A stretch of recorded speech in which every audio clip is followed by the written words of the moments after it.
What's up? What's up? What's up?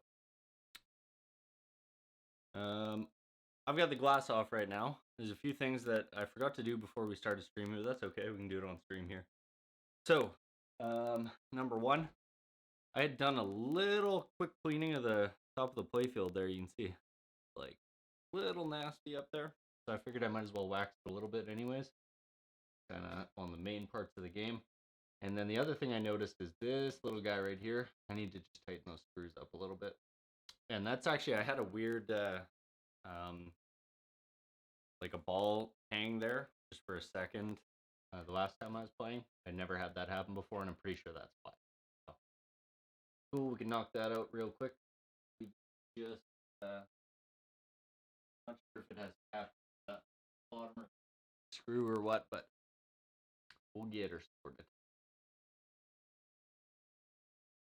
I just noticed there's like a ball trail there in that one spot. I'd wipe that a bit more, but okay, let me grab a screwdriver for that, and then we'll you know what, throw a bit of wax on the main part of the playfield here, just to rub it in and get a little bit of a haze. So,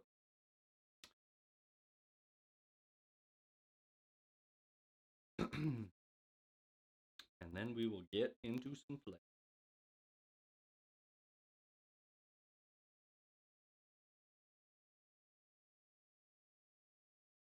When doing this, always make sure to use a clean microfiber cloth. You don't want to be dragging around excess dirt and dust and all kinds of stuff scratching up. Treat it like a car. And rub it with a dirty old rag. And in your garage for my dad did it. Work. Right? All right, cool. I'm gonna let that sit for a second while I grab that screwdriver.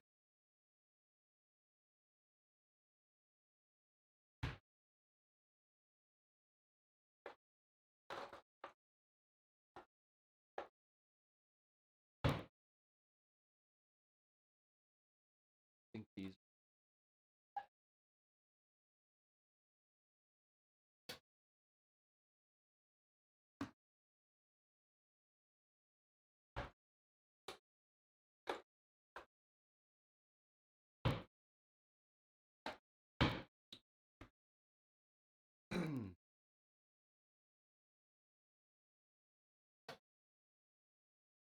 Easy peasy.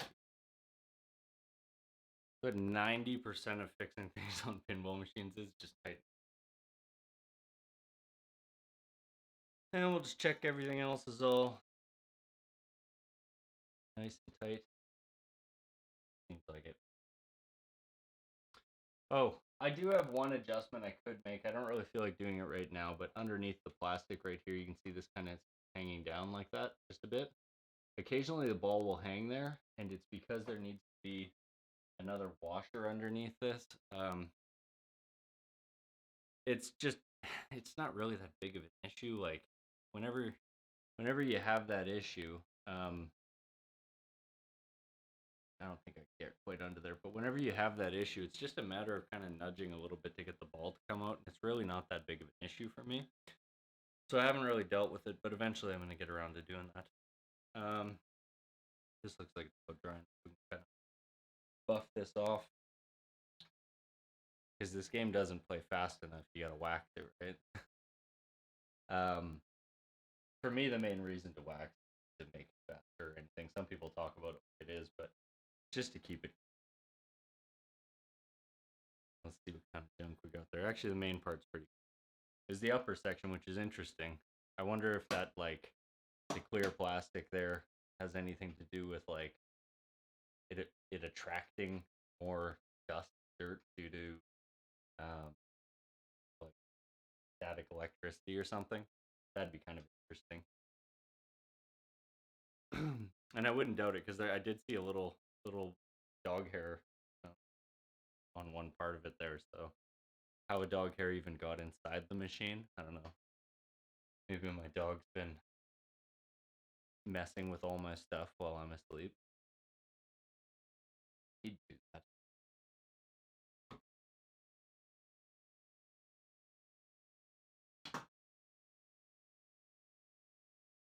So I was talking with one of the guys at Pinball League about this. Um, I really wish somebody would come up with an invention that was like a lane cleaning tool just for pinball machines. Like you run it through and it like buffs and it's like got a snake on it or whatever. I think that would be awesome. Because like everybody who like cleans their pinball machine, they usually like they're pretty good about cleaning the main areas and stuff, maybe the in lanes and out lanes and stuff. But generally speaking, if it's at the back, if it's under something, it will never get cleaned. And if it does, it usually ends up breaking a plastic. Nobody wants to take off everything just to clean things. Though actually this upper playfield apparently is only like 6 screws to take it off. And after Game of Thrones Premium, I think that's pretty believable. That game only had like I think 4 screws to get the whole thing.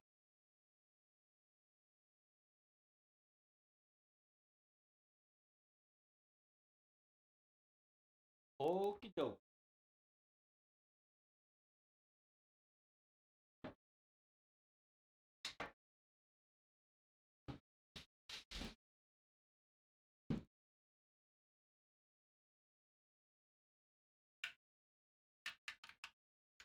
I also really like the powder coating on this game. It's like a spark. Um, I had made some adjustments to my mic. The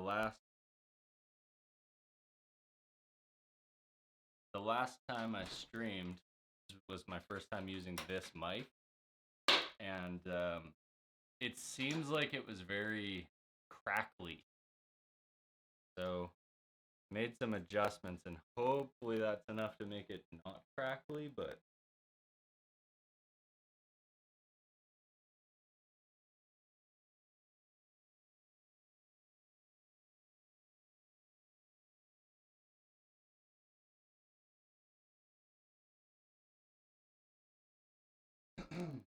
yeah. Yeah, it doesn't look like it goes into the red or anything like that, so it's kind of weird that it even was doing that, but who knows? Alrighty. Now we're good. Now we're good. Alrighty, so what I would like to do is progress through some modes today. I want to get through the modes and try to get to Black Castle. I've actually never gotten a Black Castle before, so I get Black Castle, and hopefully if I do good enough, Rage Multi-Ball, and bada bang bada boom. Let's see how that works. It does feel faster up there, like the ball seems like it's moving a little quicker out there.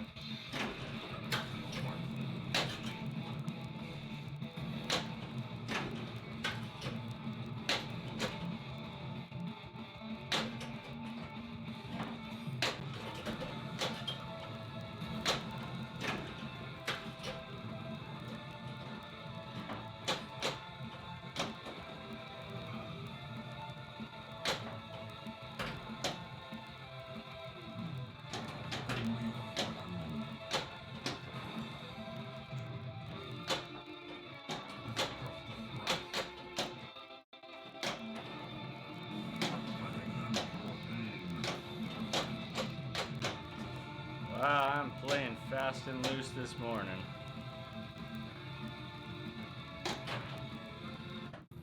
So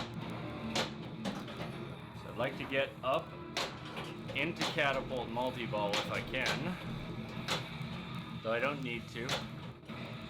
I'm going to be trying to cheese the modes a little bit by, hitting the white locks button on top. It'll let me progress the modes a little bit quicker and safer and easier.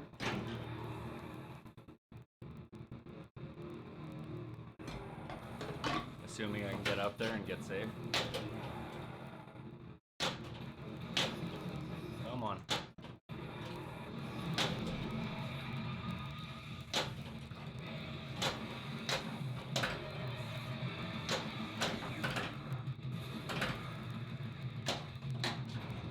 Oh, I always do that. Left flipper to the flail is a no-go almost every time.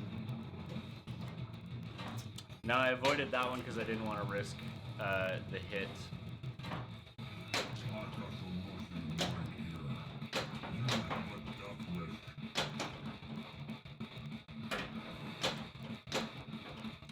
Come on.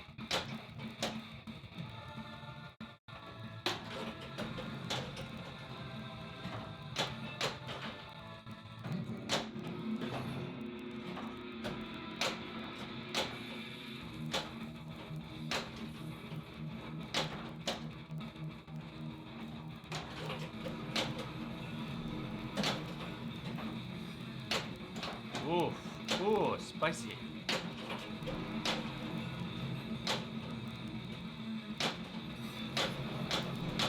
One more, come on, no, two more. Oh.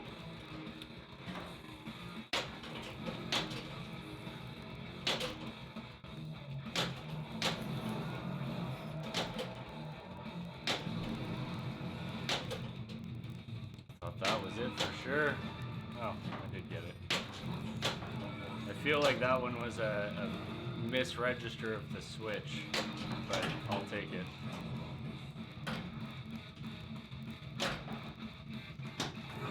Oh.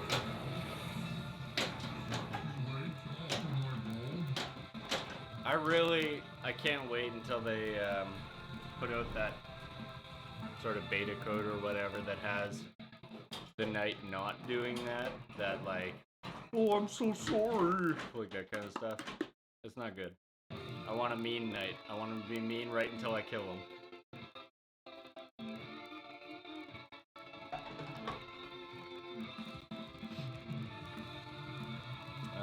One second.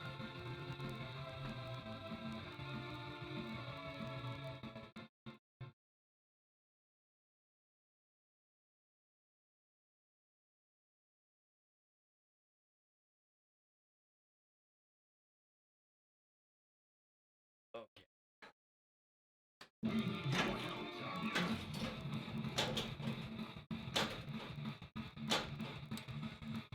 Really like to get some ball socks. See, that was just that right there is where it was hanging up. Didn't think I was gonna get that one.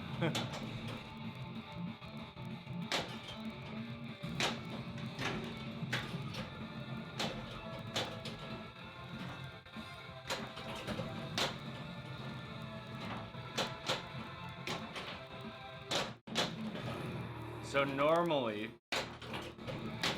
on a premium or an LE, especially, but in any Black Knight sort of range, you really want to be getting those locks down below. Except I don't really care about that because it's safer for me to just go up top instead of trying to lock balls. Just get myself back up there and progress the mode. In a case like this where I have to transfer across anyways, I might as well shoot for my lock or my light lock there. If I can do them, why not? But it's not something I'm really gonna generally chase the way I'm playing right now. I will want to chase the war letters. That was a stupid risky move I took there, but we'll take it.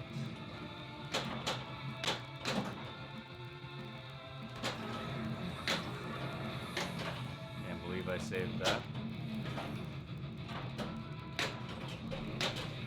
So now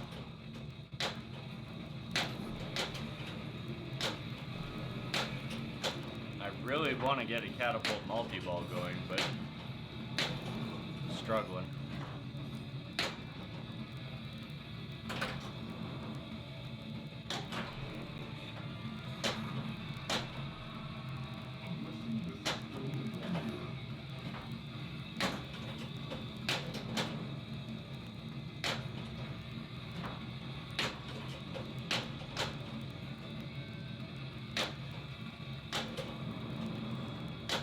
This point now where I don't have a ton of shots left to make on this Magma Beast, it's probably not even for the best for me to try to get.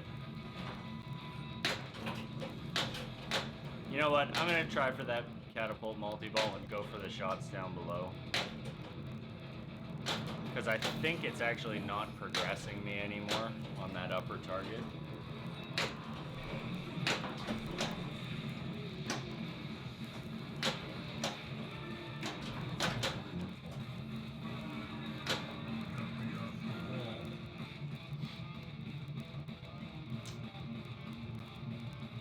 Actually go for the white, then extra ball and a lock.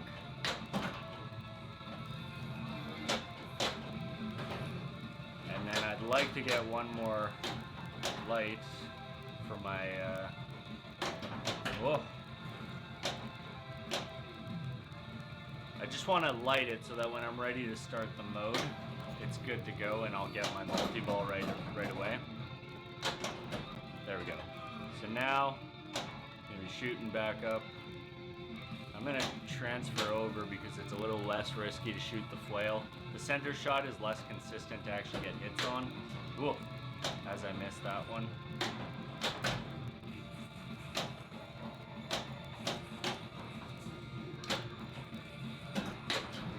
Oh, I knew that was going to happen. I'm an impatient player. And I hate slowing down too much, and it always comes back to bite me. Okay, so I can get into a multi-ball here. Oh, so close. Usually I can get that one off the roll.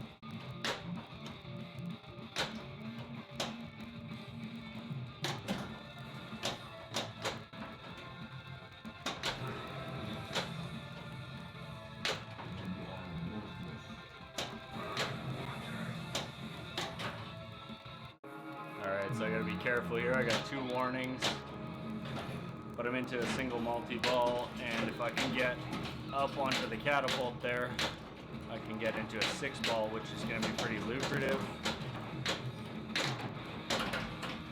But I'll just play this, whatever. Save the 6-ball for, or save the catapult multi-ball for when I need it. I mean, if I can hit it, I will, but it's not something I need right now.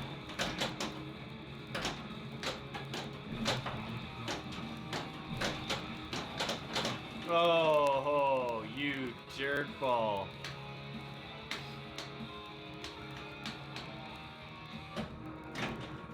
Alright, so I need progress up there. I'm gonna go back up to the top. Wow, not hitting anything.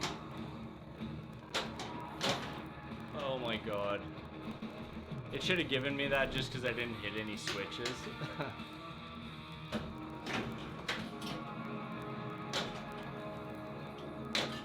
There.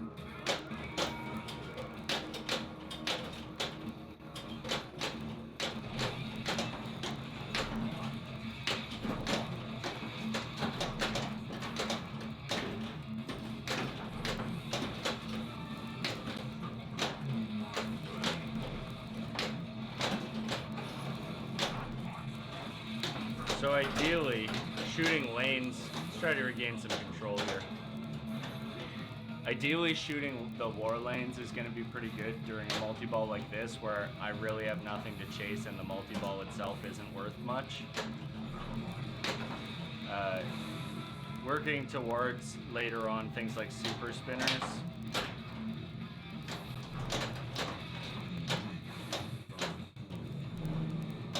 Ah, I had it. Fool of a took.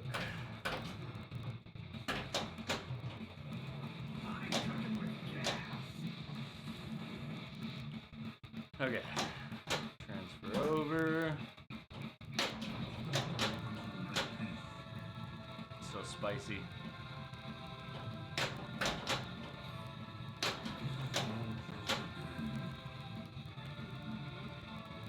You know what? I've got night mode going here. Let's. I didn't even notice that. One shot and I'm into retro mode. There it is.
I wonder what would happen if you're in the Knights challenge long enough to spell out the Knight letters again. Could you start another one in here?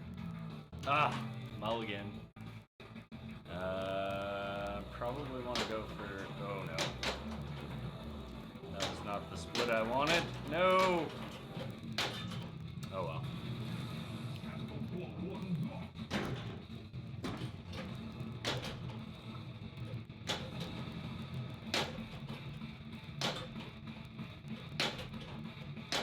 Get up there.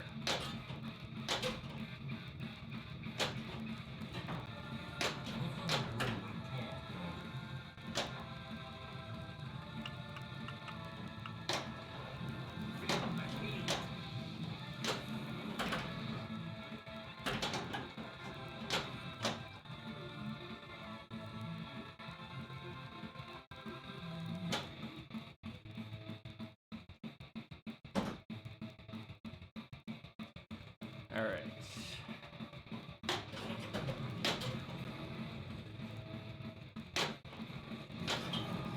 That's perfect. So now, I want to get into that mode, and then get into catapult multi-ball again, just for the extra safety, the ball save. But I need to try and stay up at the top. Come on.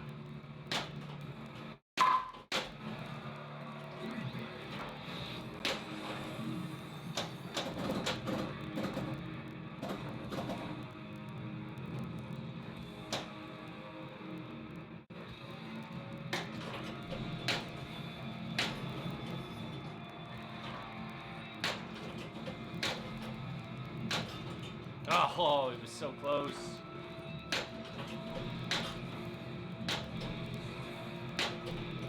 Three shots left. 2 shots left. There it is.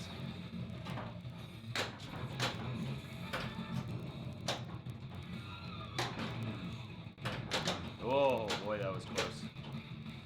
Golly, mister.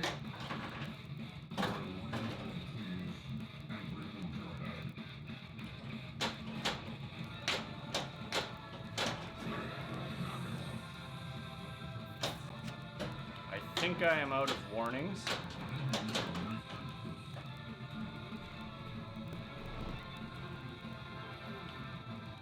So I feel like I wish it would have shown me. Maybe it still will. I wasn't really paying attention to how many modes I had completed there.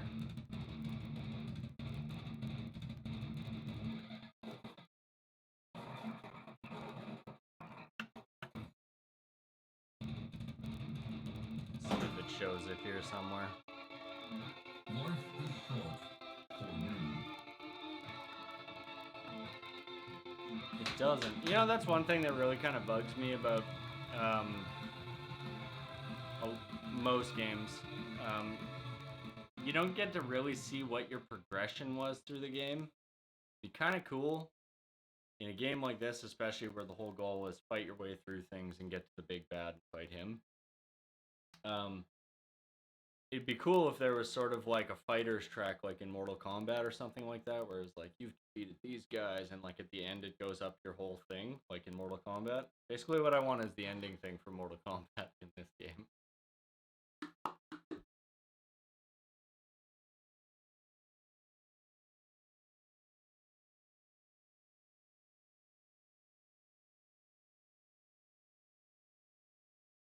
Okay. But regardless, that was like a pretty decent fall. What did I end up with? 140. So we had the night challenge, and I know we had, let's say, 4 modes. How many modes are there? Yes, we would have only had to do 1 more mode to get to Black Castle. It's doable. We'll get there. Also, see, there's 1 or 2 people in chat here. If my sound is crackly, can you please let me know? I made some adjustments to the mic, and I don't know if it fixed it because it's kind of hard to actually test it. Like with headphones, it doesn't really seem to come across, so sounds good? Cool, thank you. Alright, so same thing. We're going to follow the same path we did last time. Not worrying too much about multi-balls, despite that being the obvious thing to do in this game most of the time. We're going to be getting into our modes, going up to the top, locking balls in catapult lock. If we start it, we start it. If not, we're hitting the light locks button up here, or stand up, sorry, and progressing our modes in the safe way. It's a little bit of a cheese way to do things, but you know, Black Castle is such a risk, and you have such a risk just as you hit the progress through the modes. Such a risk on the flail because there's so many more shots that you have to make. Oops. Nothing to do there.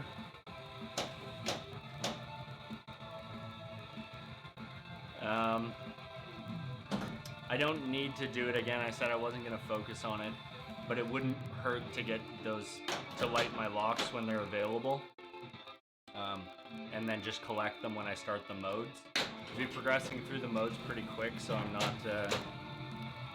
not concerned too much about, you know, strategizing everything to line up perfectly.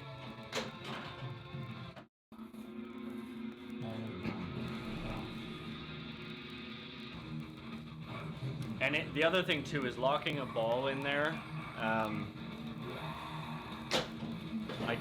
No, it doesn't. I wasn't sure if it gave me like a 1 second ball save or something like that, but yeah. I mean, here's the thing: Black Knight Pro and Black Knight Premium effectively play the same. There is some different strategy stuff between the Premium and the LE with like the upper playfield. Obviously, you can hit that target and kind of cheese things a bit. But the Pro also plays a lot faster. I bought this game specifically because, well, not specifically, but I wanted a game that was like Iron Man, like super brutal and fast and just nasty. Something to make me, to force me to play better in regards to certain saves and things. But I will say this, it's not a super deep game, and if you're a pretty good player, you're gonna find your like most like decent games, you're like at the end of the game, you know. If you're a good player, you'll be beating everything there is to do in the game every time you play it, basically. But it's still nasty and fast, and I love the soundtrack, I love the art, I love the theme, I love the animations. And this game's definitely not for everybody, but I would recommend try playing one somewhere, especially if it's like somewhere where you can actually hear the game. And if you like it, you like it. Just don't expect like a super deep game out of it, right? That's not, and you know what? A lot of people who complain about this game, I think they complain about it for those reasons. They think it's a game that it's not. However, I will say, the code's not 100% there yet. It's close, it's playable, and I don't have a whole lot of big complaints. But like the upper playfield, you'll see me kind of like when I'm missing shots and stuff up there, it just feels like nothing is happening. You get no reward out of it. You know, there's not enough sound activation stuff going on. They have like, there's an opto switch at the back right, which I don't think you can see. Probably not. But it's at the back loop in the upper playfield. And, you know, there's a few different optos up there, and they're not utilized enough just for triggering sounds and things. But they could be used for all kinds of scoring and stuff. So, I don't know. But, again, like, with a little bit of a caveat, oh, you just bought Stranger Things and Monsters, cool. Yeah. So no, that's great. Yeah, this I think is a great location pin. I mean, especially for an operator. I don't know if you're doing coin drop on your machines, but it eats coins. But it's fun. It's like it's a it's everything that a Black Knight should be. It's mean, but it's rewarding. It has some satisfying shots in it. I mean, it's Steve Ritchie, right? Like, it's hard to go wrong with someone like that.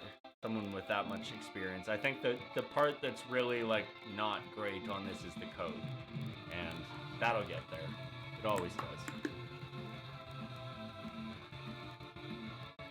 Though I do worry, with Stern's new schedule of releasing like 3 or 4 games a year, which is crazy. Like, seems like every 3 months they're like, yeah, here's a new game and it's ready to roll.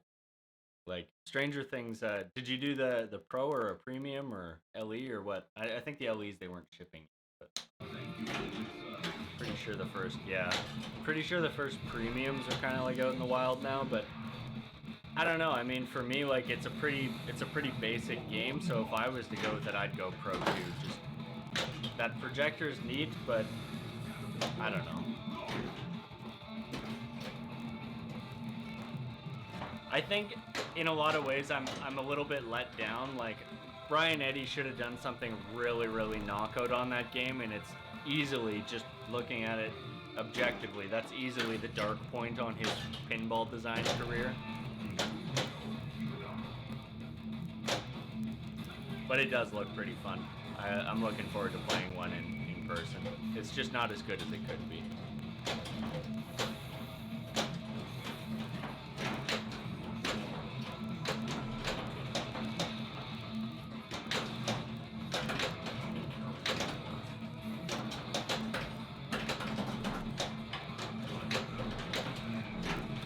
So I wasn't in a mode, and I wasn't even thinking about it. When I started this Catapult multi-ball, I probably shouldn't have. What I can use this for right now is locking balls.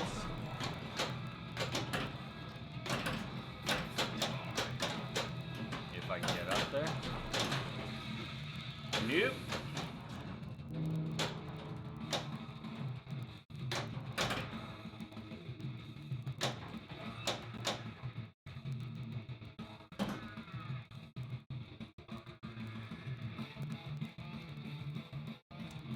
Yeah, the thing too with something like Jurassic Park is a good example. Like if you look at Stern's like their code page or whatever, it's pretty obvious just from like scrolling through it that they put out a lot of code right away in a blast for a new game, and it's like the game comes out and the code's not done, and they're like, okay, let's get them shipped, and they ship it, and then they're like, okay, here comes the code now. Oh, and here's a hot fix for that code. And then they leave it for like a year, 2 years. Walking Dead was like 2.5 years. And they really need to stop doing that. They need to have people on staff who are pumping code fixes out a lot more frequently. Because there's a lot of games that they have that, you know, could really use an update. And a lot of it's just like minor bug fixes, you know, like, so you don't have all the features in. Okay, cool, but like, you know, at least let me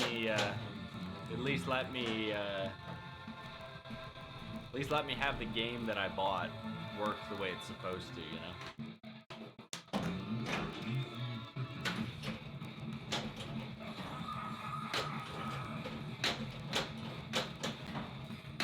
But I will agree, Stern is great for customer service. JJP is too. I've had good experiences with both. Thankfully, I haven't had any of the crazy playfield cracking issues or anything that people have had,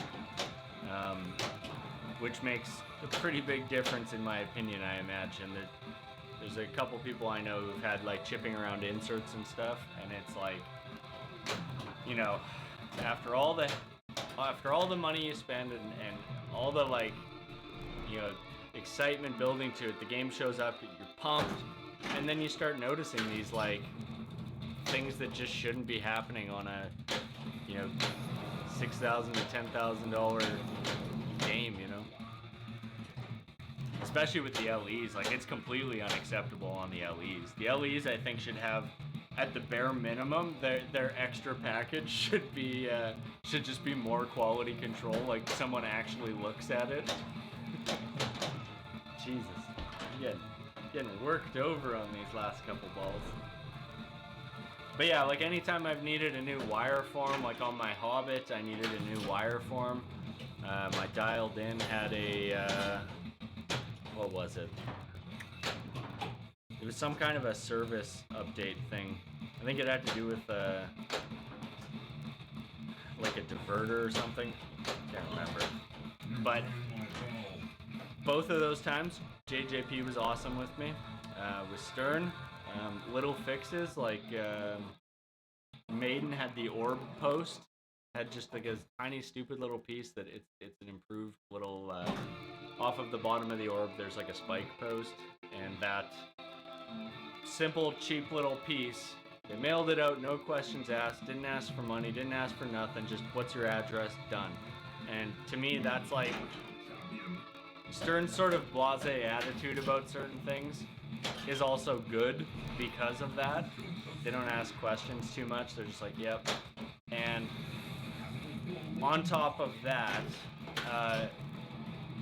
even after I had directly messaged them and asked for that, my distributor got in contact with me and was like, hey, did you already get one of these? And I was like, yeah, but like, thanks. So it's cool that they're making contact with distributors as well as direct, and you know, it's good. That's crazy to me. The video cable being in backwards, it's like, did you guys even turn these things on? And the answer is probably no, right? That's something else. And you know, it's one of those things too that like, if it was an old game, you'd be like, yeah, okay, like somebody was like doing a repair or something and messed something up and then didn't realize what they did and thought they broke the game and whatever, and it's understandable. Plus, on top of that, on an older game, things like ribbon cables fail and things, so it's like, I had a weird issue on my Tales of the Arabian Nights where a string of solenoids was out, and it all pointed to being some sort of a fuse issue or a logic issue. Like, it was a board issue that was like, you know, pretty hard to diagnose. You know, we were going through and testing the boards themselves, and it ended up just being a ribbon cable between the power board and the CPU board. Like, I would have never thought to check that. I should have, and since then I do. Anytime I have any kind of issue, I'm like, alright, let's just go ahead and check every cable, just replug every cable first and see what that does. I'm in Edmonton, in Alberta. How many more shots do I need for this? 3? Something. And thankfully we've got a pretty good pinball community here, so there's a lot of guys who are pretty knowledgeable, you know, old operators and stuff, new operators. So there's a good mix of knowledgeable people here to fall back on when you have a really strange issue. But I'll tell you, that one on Tales of the Arabian Nights was like 3 very smart pinball people scratching their heads. And eventually I was just like, I don't know, I'm just gonna replug all the cables. And when I did it, it fixed it, and I was like, huh.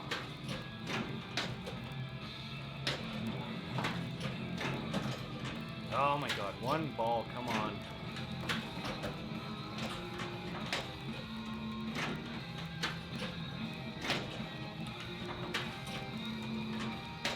There it is.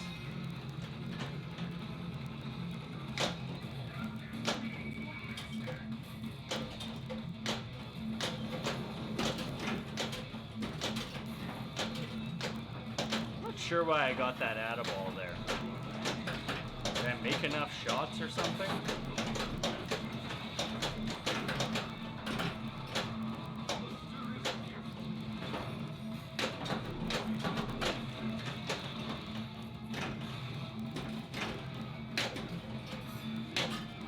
Oh, so close.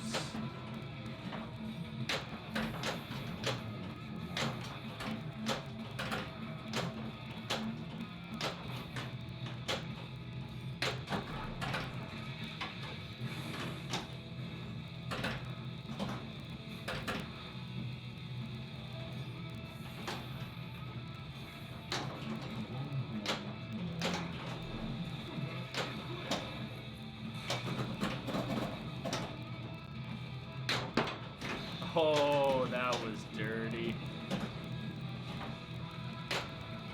Ah, keep bricking there.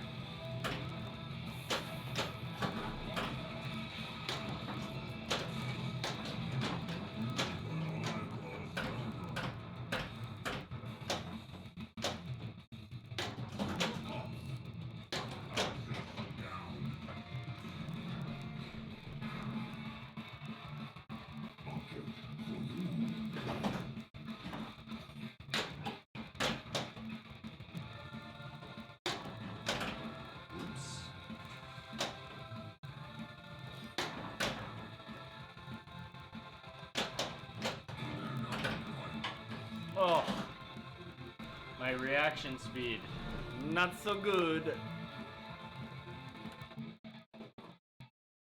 So, I'm gonna guess that you're from Fargo. Wild guess. Either that or you're you're a pinball fan who likes murder mystery as well. I really like that Fargo TV show. I haven't watched watched the first 2 seasons, and I think the 4th season just started. Whoa. Why you gotta hurt me so good?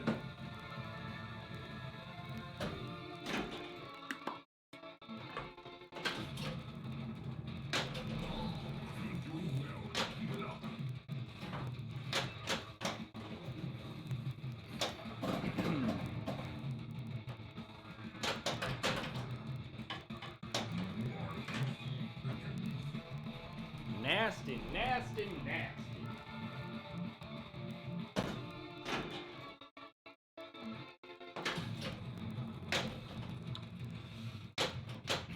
I find I get into like a streak of like bad bounces, bad decisions, and it's called life. No. But yeah, especially with this game, like there's definitely like there's times when I'm like I cannot get a good ball no matter what I do.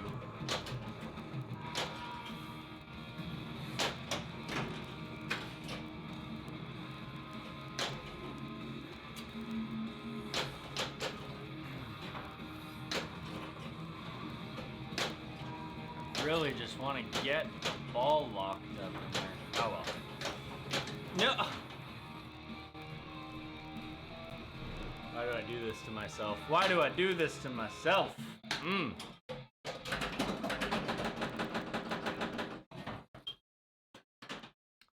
That's actually a pretty nice feature they've added. I don't know if they used to do this on the last board system, and I don't know if Maiden does it, but hitting start while there's still a ball up there will automatically trigger a ball search. Has it always done that? It doesn't seem like it. Yeah, that's what I want. I want to lock another one right off the plunge.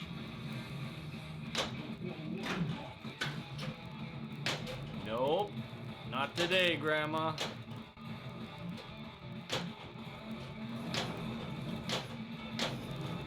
It is such a, you know, it doesn't look like a tight shot at all. And I don't know what it is, but man, that shot just feels so tight to me. I wonder if I have something that needs like adjustment. Let's blame the game. Oh, that was dumb.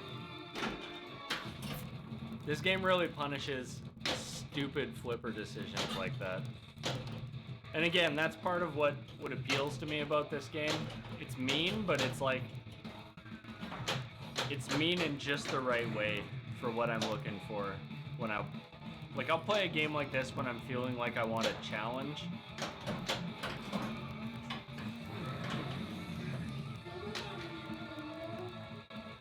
What was that?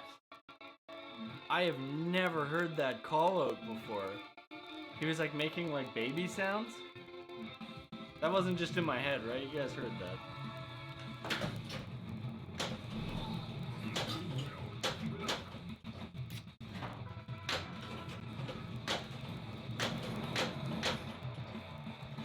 wonder if I had to play so stupendously bad to get that call out. I should have gotten it again. Oh, I like that.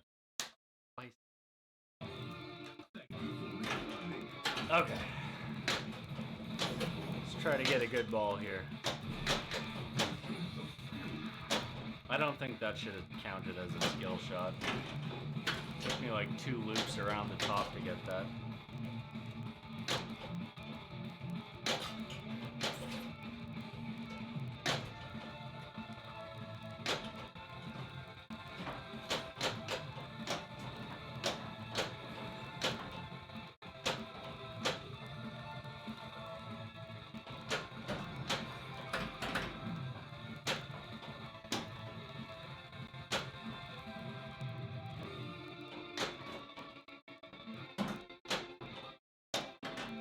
Oh, that hurts me in the spirit.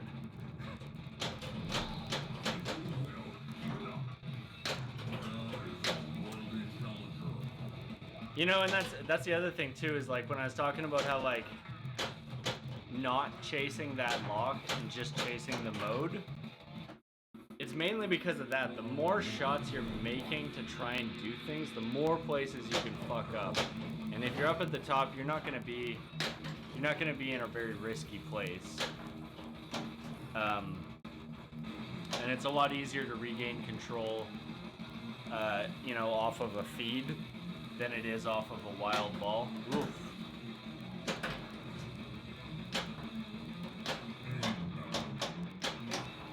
Oh my god. What is up with you, brain?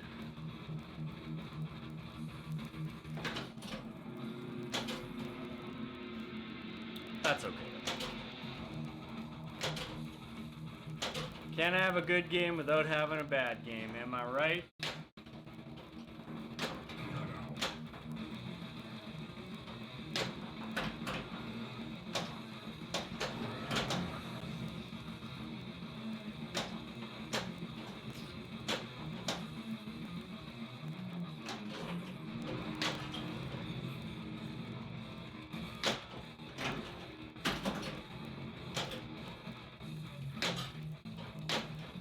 See, and the other thing too, while I'm stuck there, this Leech Lords is not a difficult mode to progress through, whereas something, oh, well, I'm into it. Something like the eyeball, I forget what it's called, a little bit more challenging because you seemingly don't make progression on the mode. Up top, the way I am right there. I'm actually completing shots by hitting the target up top there. Okay. Time to try and get these things onto the other flipper. That's not how we do it.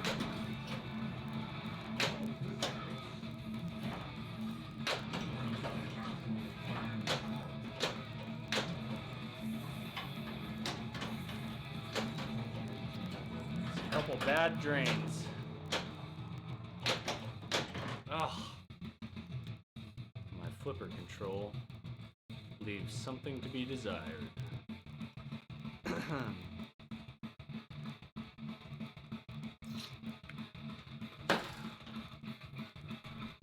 That was weird.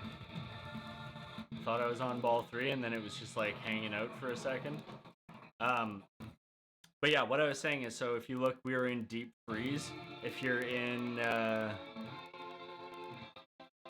Wicked Cavern, I think is the mode, the one with the eyeball. Or, sorry, Demon Hand. Why I keep thinking it's an eyeball. It's like a beholder to me, you know? When I look at it, it looks like a beholder from D&D. But anyway, so that mode, it seems like you can't progress by hitting the target up top, but I think everything else you can. There might be another one. Maybe Molten Fire you can't either, or you can only to a certain point. But in the game I had earlier where I actually did pretty good, those two weren't registering, and I noticed again last game, I think. Wicked Cavern also wasn't progressing from the top there. So, point being, when I want to progress through modes on the LE, you want to get up top there and take the low risk shots as much as you can, because everything else is such a high risk shot.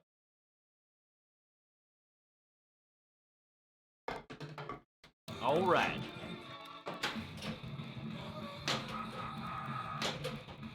Come on. Come on.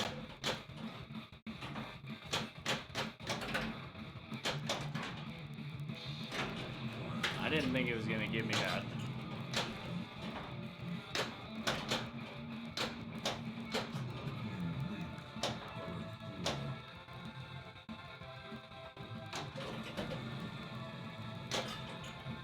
Ugh, so close.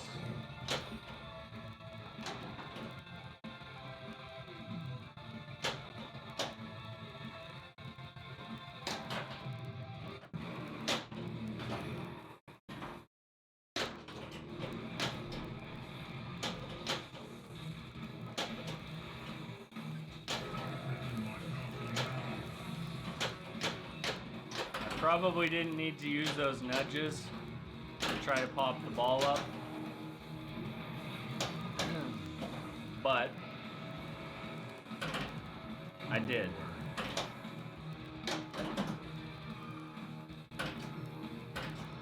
I'm also taking some riskier shots here that I shouldn't. I should just be shooting to the top. Like that. One shot, come on. Alright, we'll go for that. Ugh. Go for that orbit on the left there. There it is. Wait, that didn't defeat it?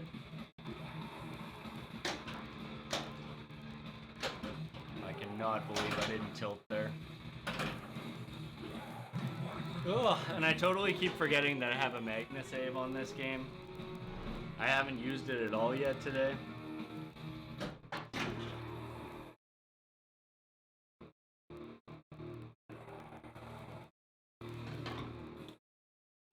Alright. Let's make that one shot. Come on. Oh, why aren't you registering?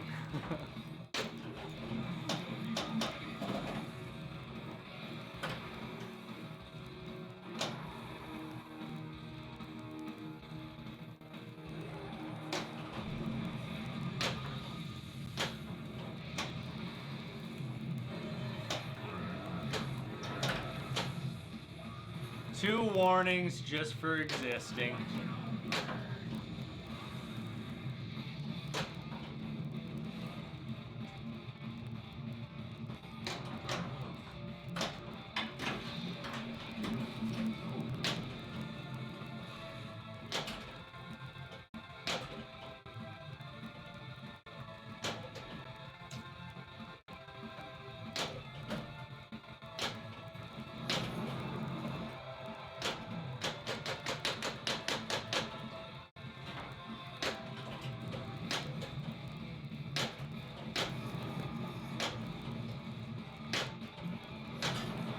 Oh, so close.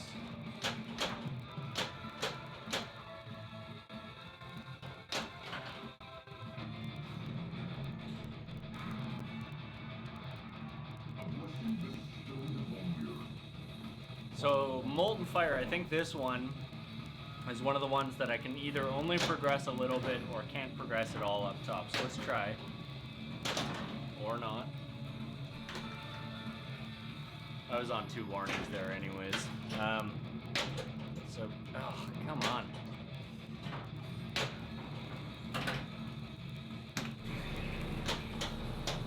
I almost missed that one.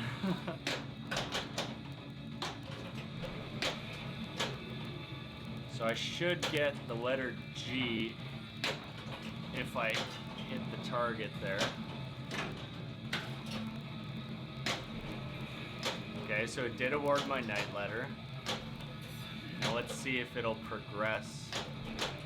Yeah, see, it is it is progressing, at least to an extent, but maybe I just wasn't registering my shots up there earlier when it wasn't progressing for me.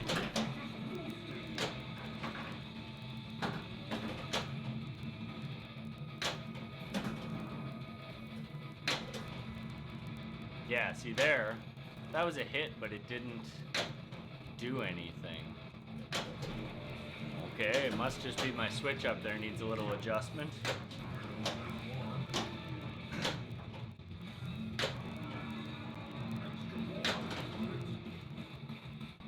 Oh, don't you dare.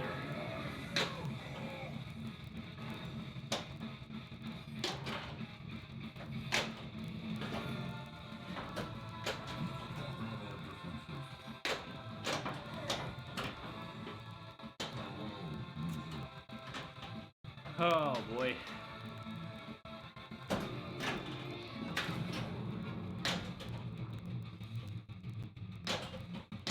really just want to get one ball locked up there so that it's ready to go once I get into a mode.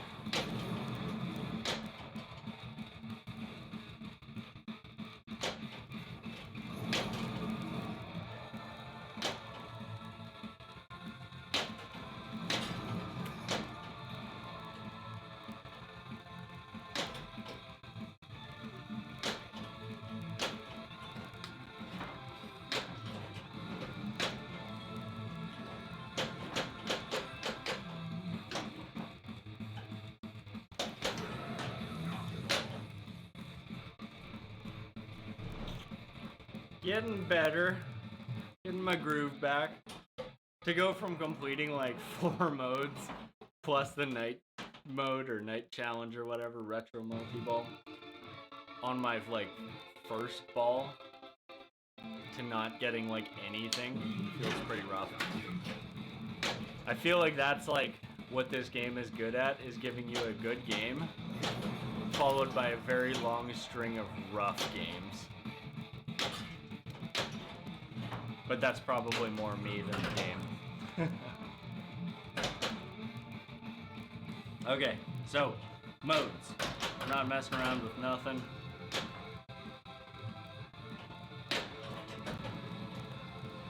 I don't even think I'm gonna screw around with catapult multi-ball. I don't really think it's very entertaining or fun to. Oh, thought I had that. I don't think it's very entertaining or fun to dick around up there, and that's, to me, that's like the biggest downfall of this game. Is like, I like it, but they really need to have more utilization of things up in the upper playfield.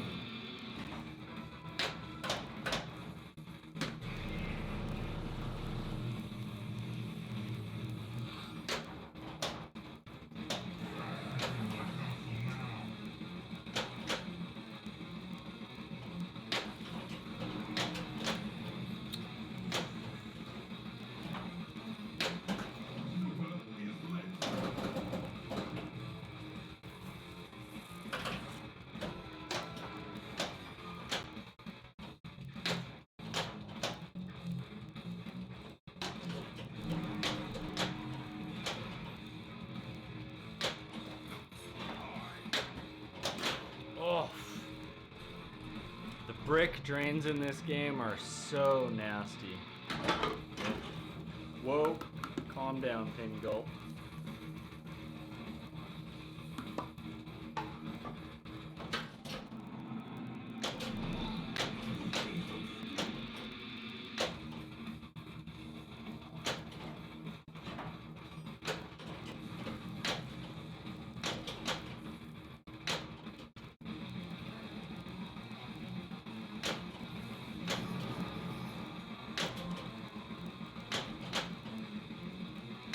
That switch is really not registering as good as it should be.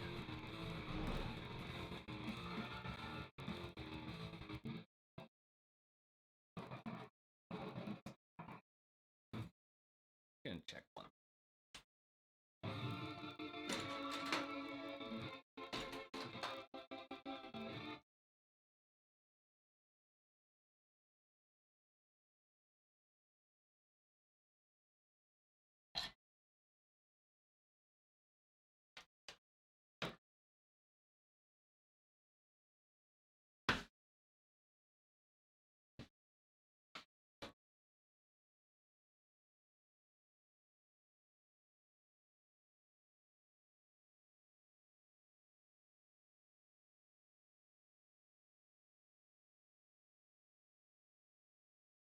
You know what I think it is?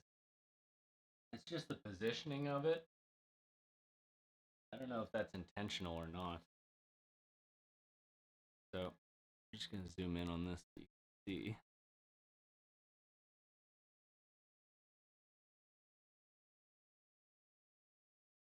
So yeah. So the way the Switch is sitting, it's actually just behind this, but it almost looks like it's sort of bent in there.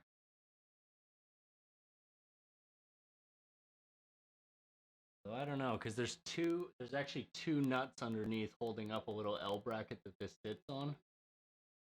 So it's probably intentional, but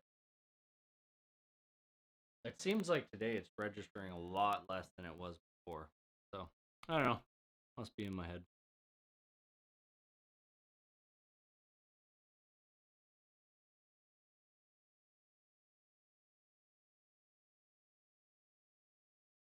About right. Yeah. I like to position the camera the way I have it right now. Normally I just go right onto the back blast, but kind of cool seeing the little fire animation thing that happens on there.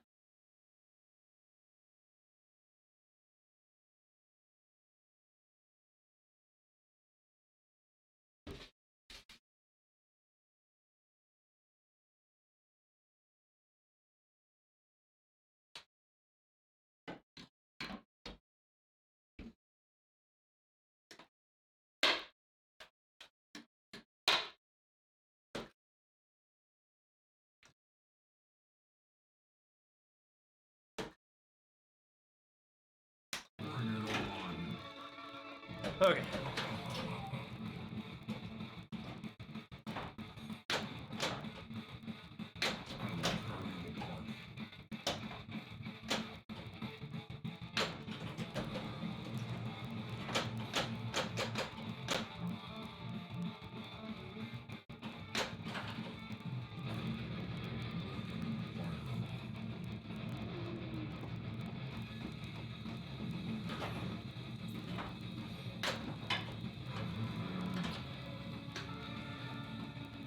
Man, my reaction time for that left out lane is so slow.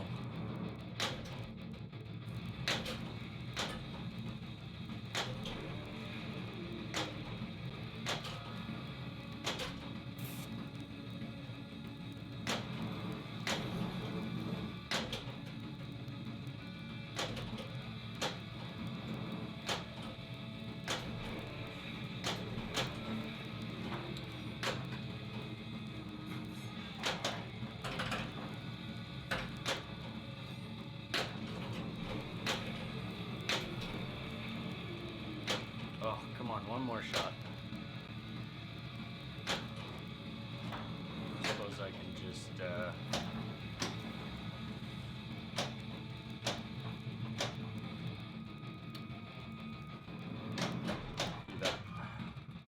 do that.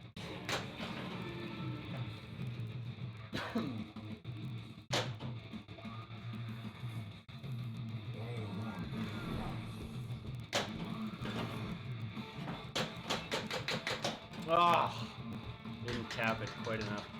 The recovery on that is so crucial in this game. And if you mess it up, it'll punish you.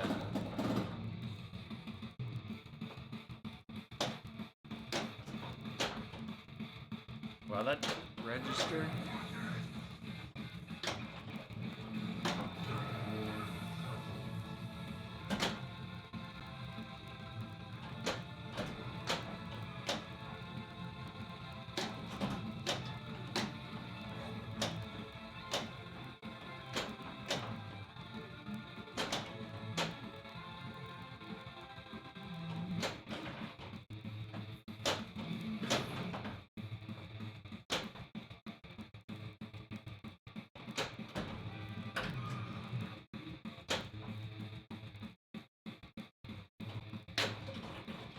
Uh-oh.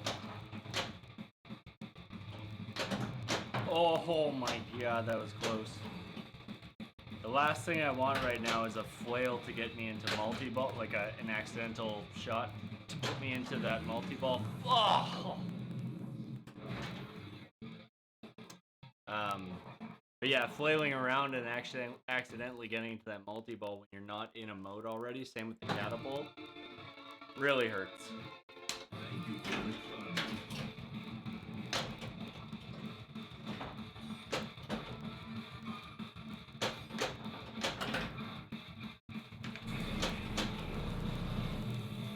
Might as well use it early because I'm going to forget about it anyways.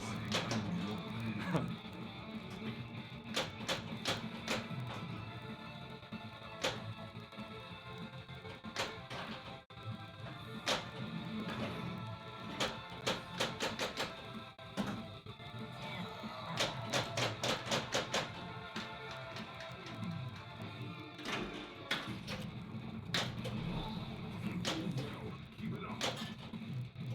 Yeah.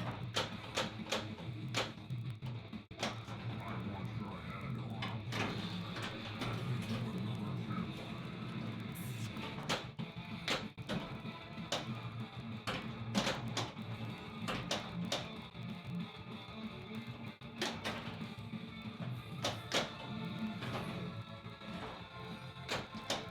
Thank you for the membership. Oh my god.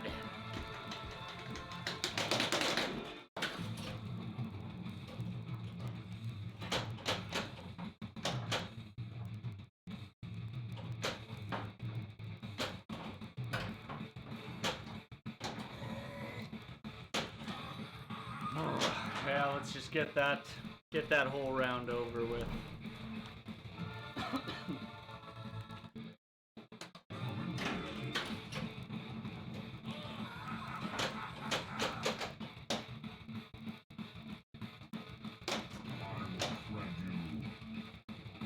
never actually hit me.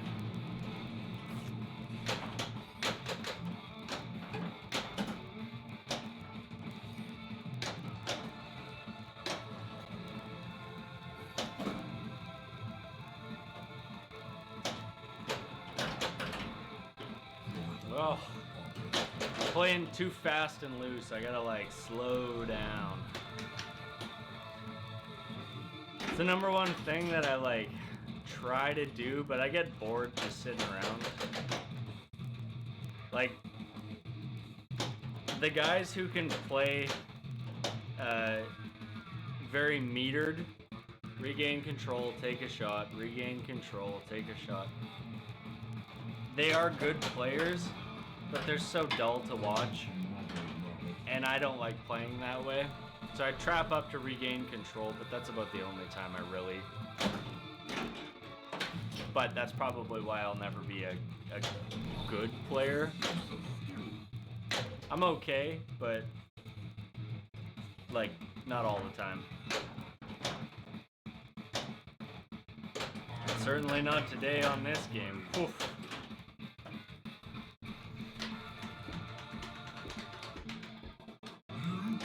That was probably my fastest game of Sword of Rage ever. Yeesh. I am just not making the shots. And a lot of bricks, a lot of bad drains. And unfortunately for most people, that's what a normal game of Black Knight looks like. It's very punishing. And if the game's not perfectly level side to side, you get a lot more unfair drains. The one that was on location here was definitely pretty mean compared to this one. I mean, this one I've got it like really leveled out and dialed in, all that stuff. The only thing that doesn't feel 100% to me on this right now is the upper switch and ramp. I don't know if it's like a flipper adjustment or like for the ramp or what, but like it feels very, very difficult to hit, and I don't think it's just a geometry thing.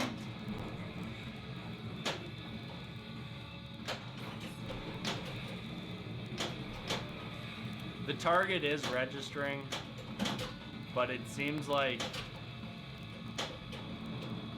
it's not registering some of the stuff that it should be. Like those were direct, so those should register, but some of the ones kind of on the side, oh, should be registering, I think. It's tough to tell without like having somebody like look over top of it and see what's actually happening with the ball. Like if it's like hitting the rubber and then going sideways versus like into it, like, you know, like an angle in versus like a bounce across, which is kind of tough to tell when you're watching yourself.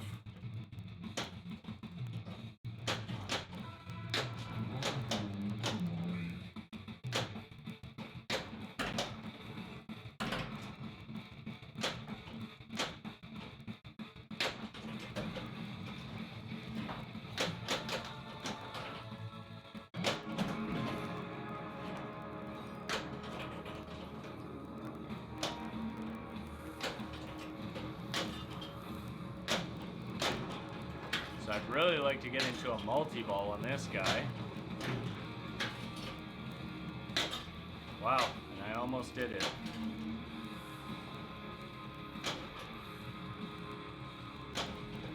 Yeah, it really doesn't feel like... Okay, it is registering. I don't know.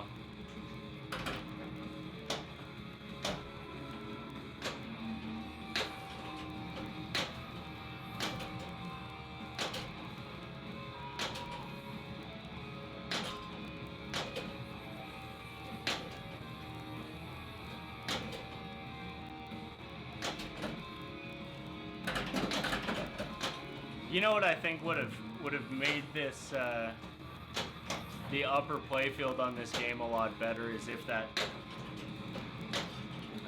post on the right side of the lock light that I was showing that's sticking out a bit, if that was a stand-up target or something, or like a post that has like a switch underneath it, kind of like the orb shot and maiden, that would be pretty cool. I don't like shots that do absolutely nothing. They're from a time in pinball when, you know, you didn't have as many choices for switches and things. Now anything can be a switch, so there's no excuse in my mind to not have everything be a switch. Even if you don't use it early on in your code, have it there. Why not? You know?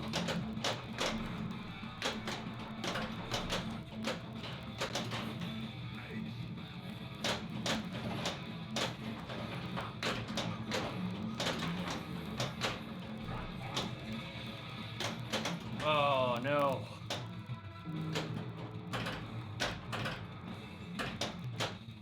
Well, I'm only one letter away from night, and I'm on ball 3.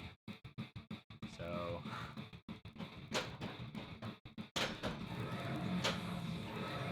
wow, can't believe that gave me double danger.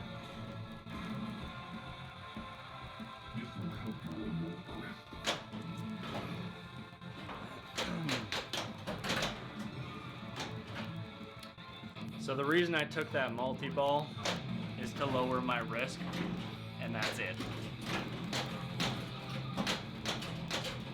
All I really want to try and do is get a night letter. If I get through the war lanes in the back,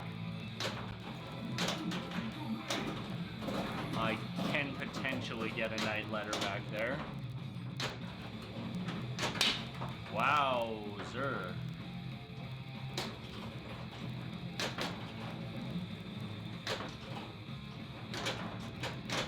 Oh, nasty.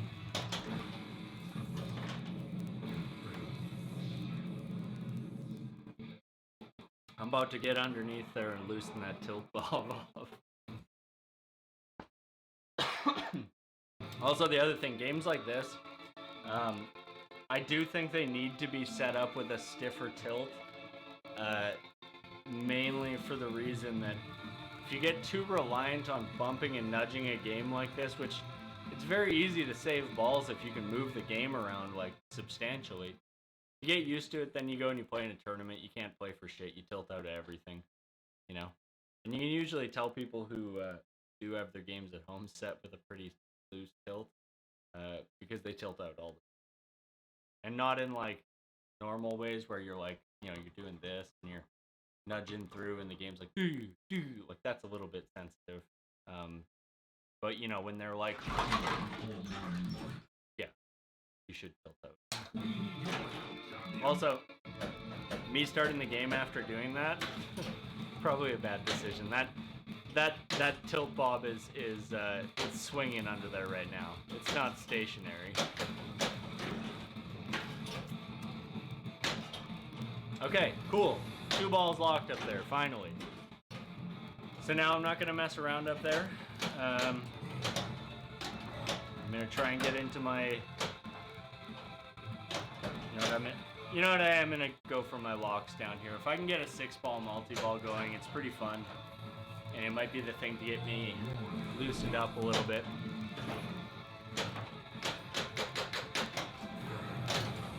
Or I'll just double danger and drain.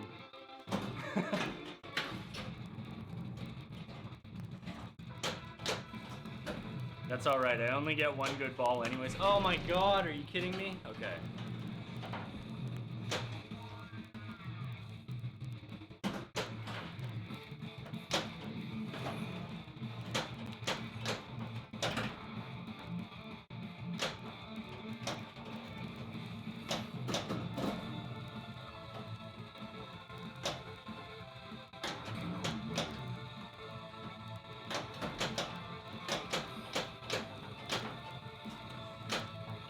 Control. Okay. So now we're going up, starting our mode. And what I want to do is I want to get into this mode with this multi-ball, get up top and get into catapult so that I have a mode and 2 multi-balls going at the same time. The mode's going to wrap up very quickly, so I'm going to let whatever happens down here drain and only focus on that top. Just for a minute now. Yes, there it is. Alright, so 6-ball multi-ball now. I hope. Yes. 6-ball multi-ball. And what I want to be doing is shooting into the back there in those war lanes. That's pretty much what I want to focus on to build up potential for letters, get some hurry-ups going, that kind of stuff.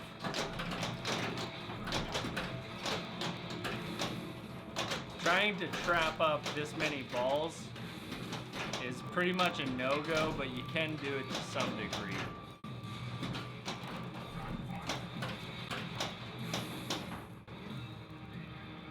Look at that. Tuh. Problem being, as soon as a ball comes in there, it's gonna knock things around and make a bloody old mess of things. So screw it. Play fast and loose. And while I'm in here with these balls, I want to be hitting those super shots in the middle when they're up. I have a hurry up shot that I need to hit at the flail.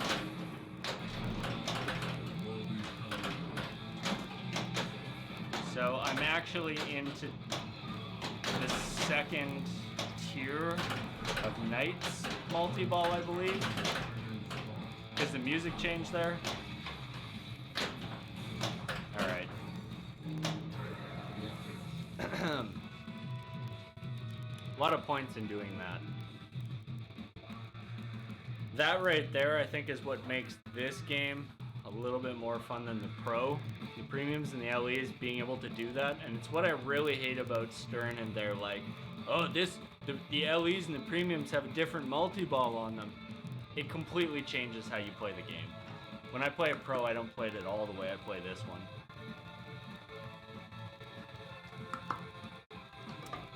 Alright, so, where are we at?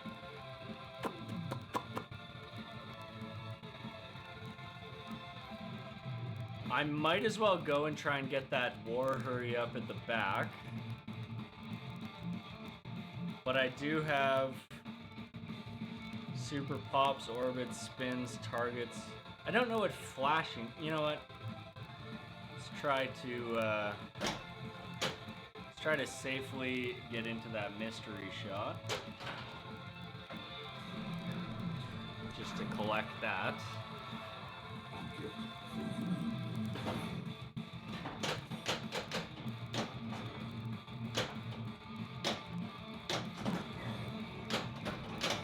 Okay, so now what I want to be doing, I want to get into the back lanes there and take that war hurry up.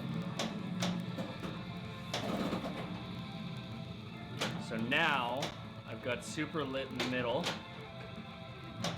which I desperately want to hit and not drain on.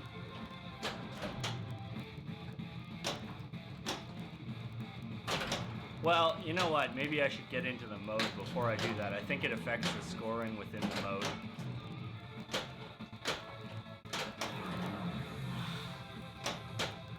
No warnings left.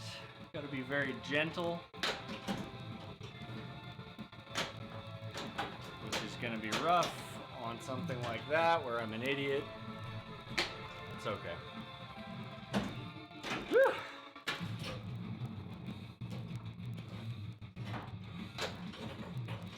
Now, unfortunately, we lost our super lit on there, which is pretty critical. It actually really sucked that I drained that.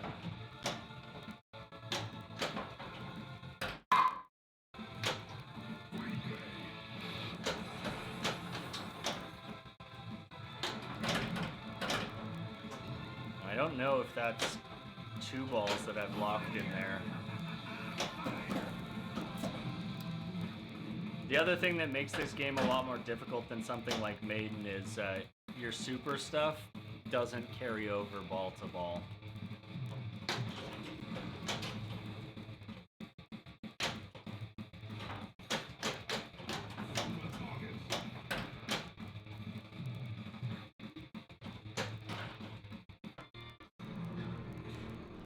So we'll see if this was ball 3 or not. No, it's only ball 2. Okay, so I could try to get my lock and get into a multi-ball here, which would be a pretty good idea.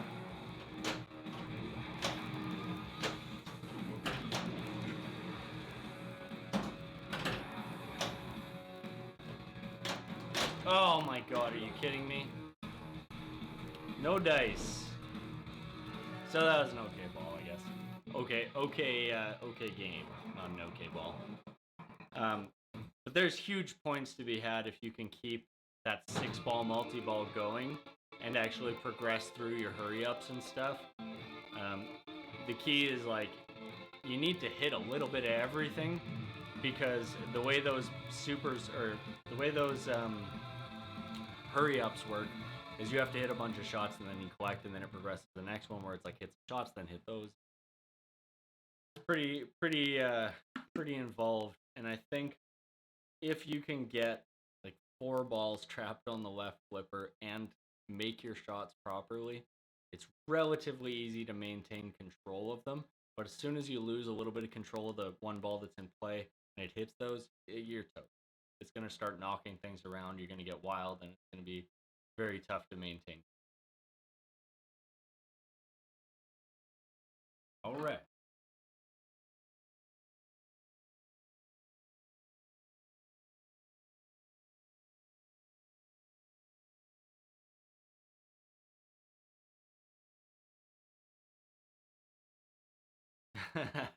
Hey Mark, how's it going? Also, I really hope that was an intentional misspelling of amateur, because an ammeter, ammeter hour, you know, like I'm electric, the amperage, I believe. Is that what an ammeter does? I think an ammeter is for electric, or for amperage. It's an amp clamp. That's what it is. Anyways, yeah, it is amateur hour. I have had not a lot of good games today. I started off today with like a great game. Like, I think I had like, I don't know. It was I think my like high score number 2. Let's see. Yeah, 140 million. My grand champs 331. And then after that it was like 5 million, 3 million. Pretty rough. How you doing, man? Haven't talked to you in a while.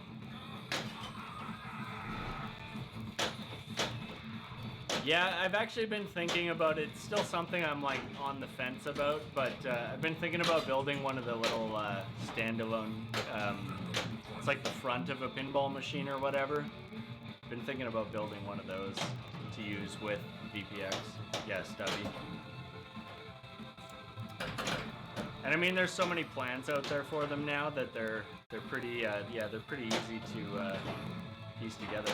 How much did it cost you in parts? Like you had to buy a full set of legs for a machine, buttons, plunger. I imagine's a button as well, probably. Have they done? Is there sensors that you could use an actual plunger? That'd be pretty cool.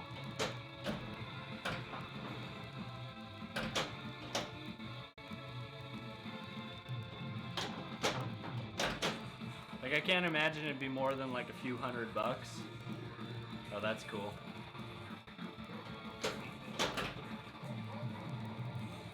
Oh my god. Do this every time.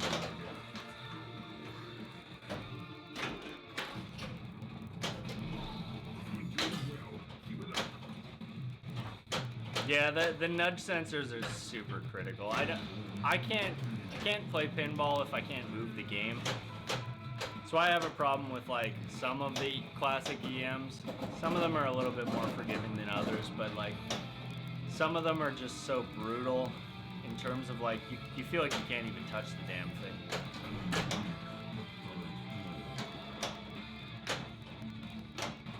These hurry ups are so stressful.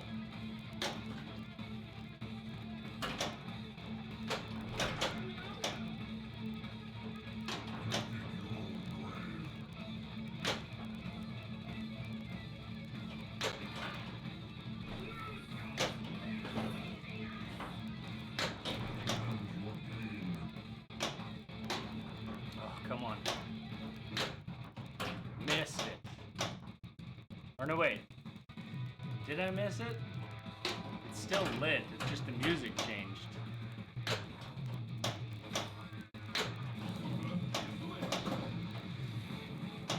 Oh.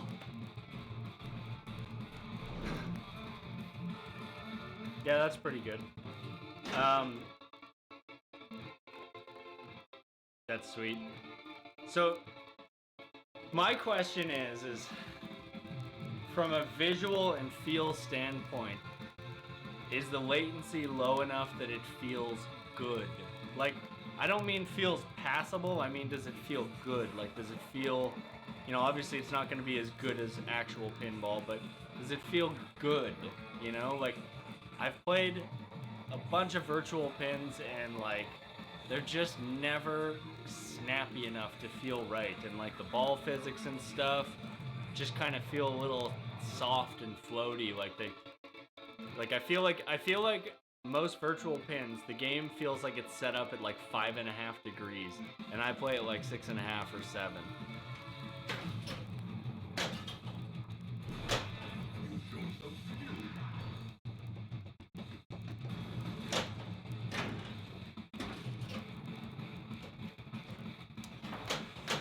Oh boy. Oh boy. Not today, Grandma. Not today.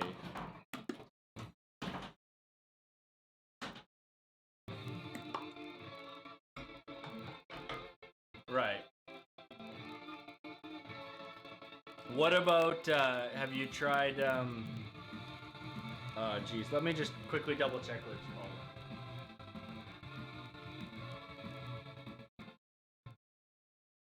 Like, Pinball FX3? Is it, like, compatible with stuff like that? Like, does that work?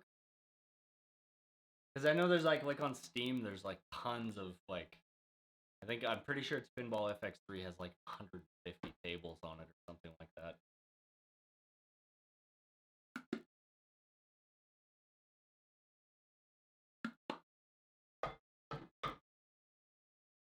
And that's the other thing too, is like selection of tables is a pretty big thing for me. I don't necessarily want to play like fake tables that they made up just for that. Like, okay, usually it's cool to like play a game that you know Or play a game that exists in real life so you can learn the rules, and even if the physics aren't 100%, you can learn the rules and the shots and stuff by actually playing. Yeah, it's cool. And well, and I think the thing too is like a lot of those games, like depending on how they were designed and how they were built. Hey, don't panic, what's going on? Um, but yeah, depending on how they were designed and built, like they may not be able to have the VR thing where you like can go around the machine, which is what makes it cool. Like in VR, you can walk around and be like, yeah, look at this. I can look at the bottom of the game. Like that's there's no reason to do that, but it's cool that you can. And VR should give you that flexibility. And I think what would really, really sell me on VR pinball is if I could reach under the game and flip it over and throw that fucking thing. Because I would, there's some tables I'd load up just to do that. I wouldn't even play them. I'd just load them up and throw them, and it'd be like a cathartic experience. You know, every time I see an ACDC, I don't think about playing it. I think about tipping it over, throwing it in a dumpster, pretending like it never existed.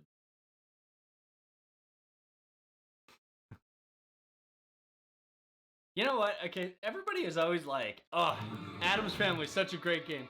I think I'm the only person in the world who thinks Adam's Family is boring. It's so dull. I'm like I get the appeal of it, and I get that it's got like lots of cool shots and stuff. But I play it and I'm just like, what a snooze fest, you know?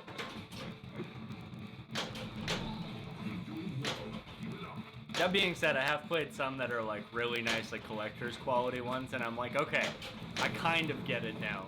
But I'm still like, for the price you pay for a collector's condition Adams Family, you could get like anything. Like literally. Well, I mean maybe not like a Big Bang Bar or something like that, but like any game within reason. That's a game that I've never tried that I'd really love to play, Big Bang Bar. Because I've played a few other Capcom games, Street Fighter 2 not included, and they're fun. They're really good. Like Pinball Magic is a great game, legit. Like for the era, it's good. I mean, I wouldn't say it's like, oh yeah, it's like a top 10 game of all time or anything, but it's like, it's a good game for that era.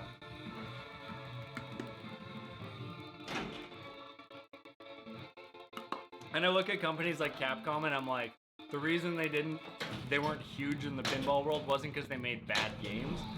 It's because I don't remember seeing Capcom games anywhere as a kid. Like when I think about games that I recall from seeing in arcades as a kid and stuff, I think about like Theater of Magic, Terminator 2,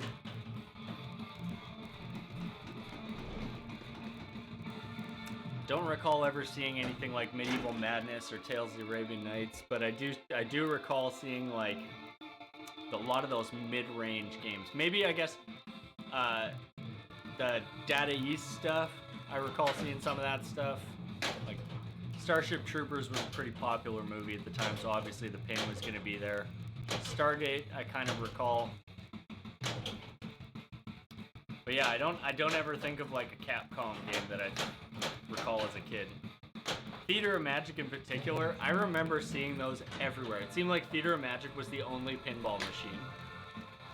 Or like one of like 10 pinball machines. I had no idea until I was much older just how many games there are from that era. Thank you for explaining. They're working on a Ready Player One table in VPX. Oh, that's cool. Is it gonna come complete with bad writing? Take that, Ernest Klein. I actually did enjoy the book. It is bad writing, but I enjoyed it. It's fantasy fluff, nerd fantasy fluff, but it was enjoyable.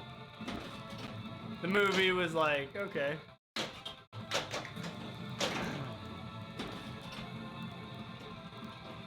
But then I read his second book and I was like, this is just bad and derivative. It's basically just The Last Starfighter. And that was the last book of his I'll ever read. But that would actually make a really fun pinball. Get in there.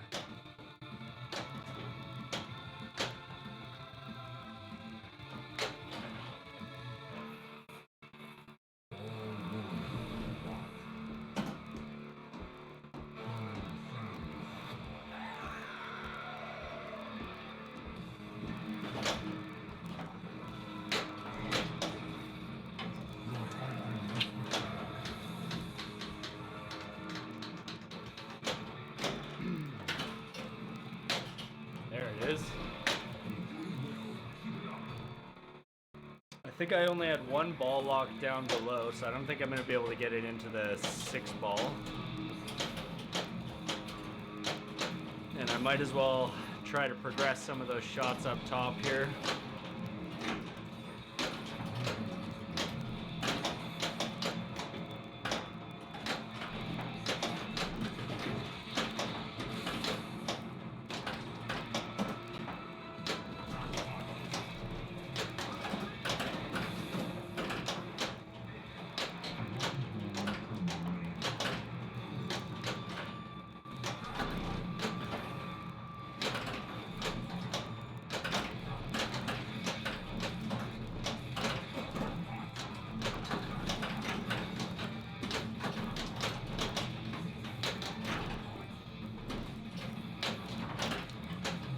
Alright, so I really want to try and get... Oh, thing.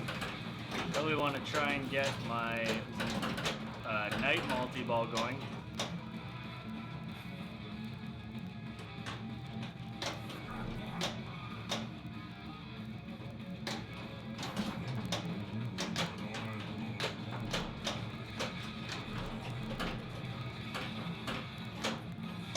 Oh no!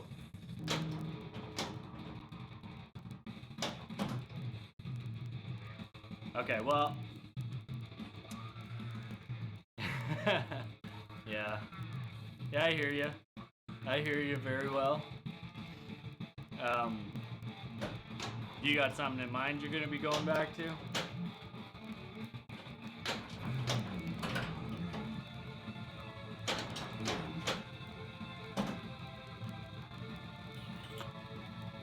I am gonna go lane.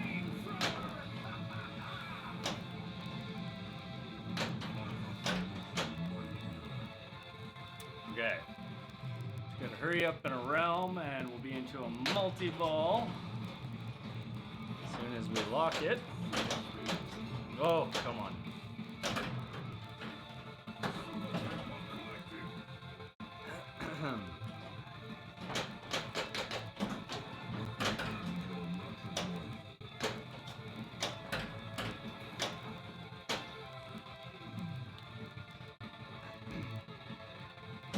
Sweet.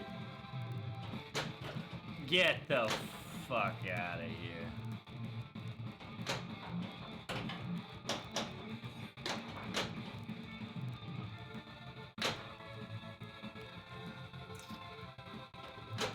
There it is. Alright. Multi-ball in a mode.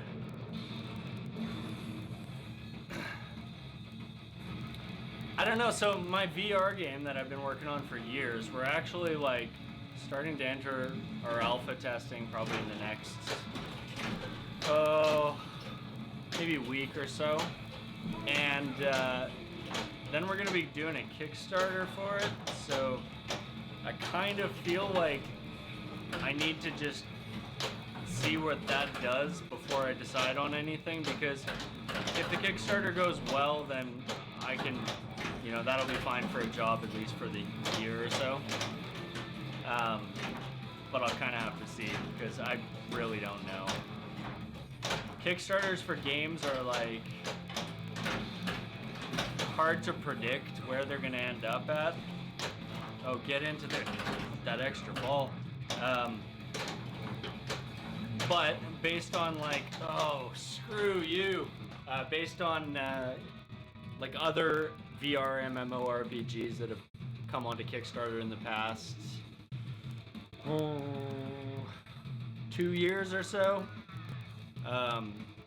it's pretty much like you could be anywhere between like 30,000 and like 200,000. 200,000 being like the most recent one. So it's like, I don't know, VR is a bigger market than a lot of people want to admit it is, but it's also a small niche market. So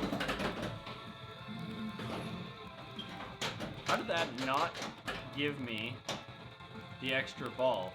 It went in there. Oh my god. See, if I had VR, flip this bitch. Yeah, Star Citizen's is a good example, but also like that's being real generous. Having hopes for something like that. I will say this: I recently played Star Citizen, like the most recent alpha of it or whatever, and it's fun. It's good. It's like it ain't vaporware. It's just it's so there's so much going on in there. It's so ambitious that it's like it's gonna be in early access forever. But it's playable now, and it doesn't have the frame rate issues it had before. There it is.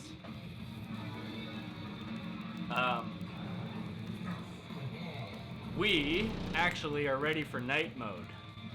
So we're doing that. Time to get paid. And points. And tasty jams. Wait.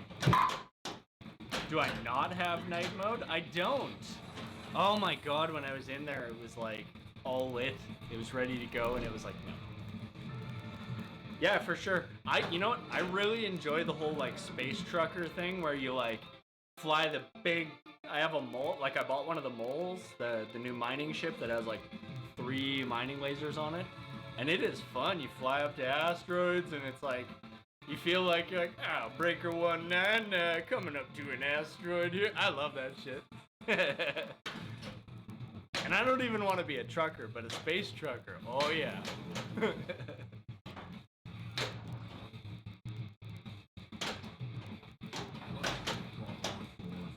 Okay. We gotta do a mode. We gotta get into a mode. We gotta get night, and we gotta get that retro mode because it makes me feel good.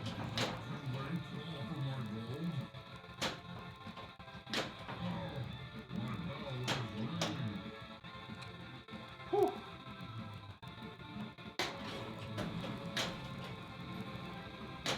I'd like to get more catapult balls locked. Like that. Okay. So now we're gonna get into our mode.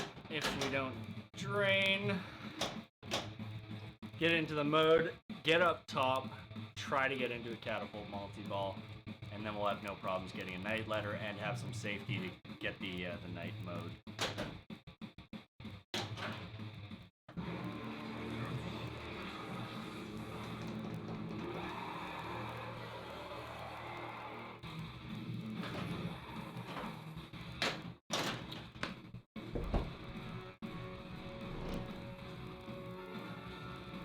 Why are you gonna do me like that?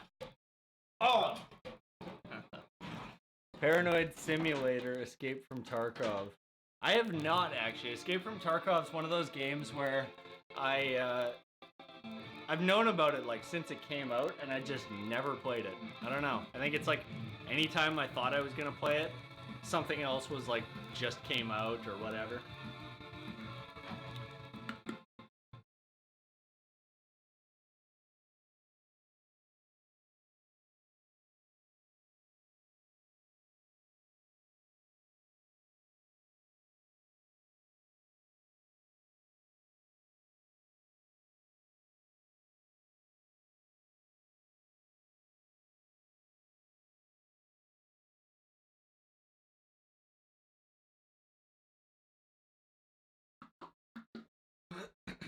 Alrighty.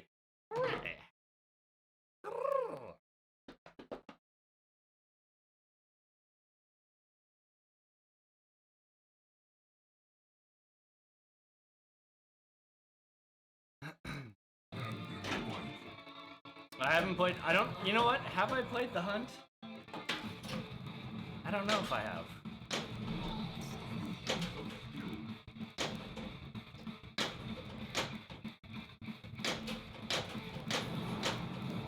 Yeah, I don't think I have. I think it was one of those games that the reviews were talking about bugs and stuff, and I was like, well, I'll play it when they fix the bugs. And anytime I say that with a game, I just never get back to it.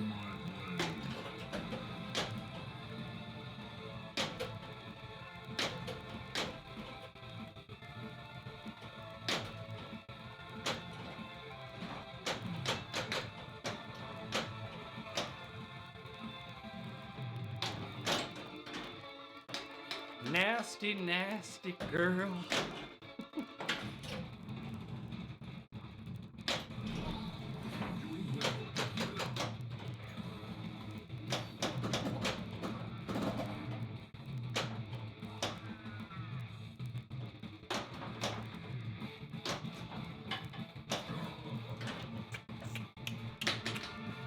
This game's gonna be a wash.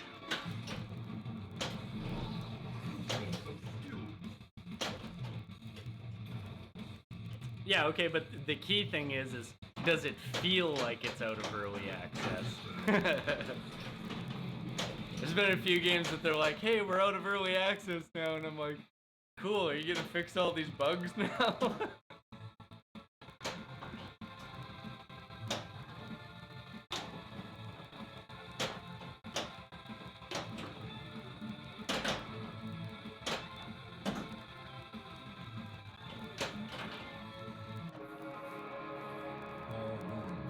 This one's got my favorite soundtrack, dude.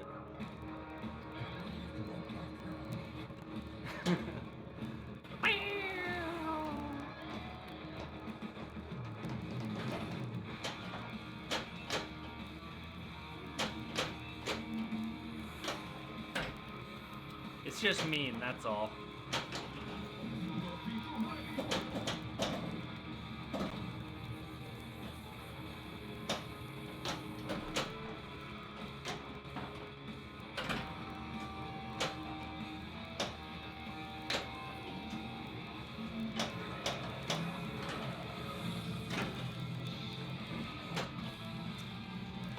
Well, which pins do I own? I have Iron Maiden and Judge Dredd sitting right next to this, as well as TNA, and I have in my basement The Hobbit. I used to have a Flash Gordon. I just sold that. And I mean, I've had all kinds of stuff. I had Walking Dead. I had Tron. I had Dialed In. Swords of Fury, Tales of the Arabian Nights. What else did I have? Game of Thrones Premium. I'm gonna miss this. Screw it! I don't even care. I think that's all of them. Yeah, I still got TNA. I got rid of Dialed In. I actually sold Dialed In and Walking Dead at the same time. That was a happy day. Oh, and I have Rick and Morty coming. I don't know when I'm gonna get it. I've got a relatively early number, but I'm thinking it's gonna be like July, maybe August. Though I want to get in contact with Charlie and see if I can, because we have a big pinball show here called Yagpin. You can check it out at yagpin.com. I want to see if I can maybe get mine bumped up in the thing so that we can have it at Yagpin, because I don't think anybody else is going to have one early enough to put it into Yagpin. So it'd be cool for people to play it early. And I don't know, distributor stuff kind of got a little bit changed up this year. We used to have Nitro that came to the show, and I don't even know if they're coming this year. They're not a sponsor anymore, obviously, because of all the Tommy stuff, but whatever. The big detriment to it all is that I don't know if we're going to have a Rick and Morty there, and I really want to play it. Tommy, as in Tommy from Nitro. Tommy Floyd. Or are you saying that Tommy's a commie? Because I don't think that's why people are mad at him.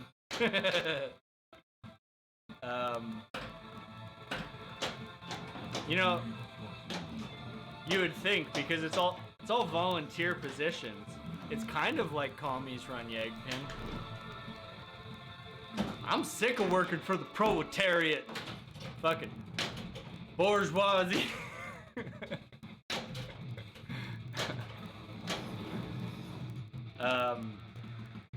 But yeah, so looking forward to Rick and Morty. That game is like, I'm really happy that I got up early and put a pre-order in on it, because, well, I don't know if he is or not. I'm not too sure on what his thoughts are on all that and stuff, but he's not a sponsor.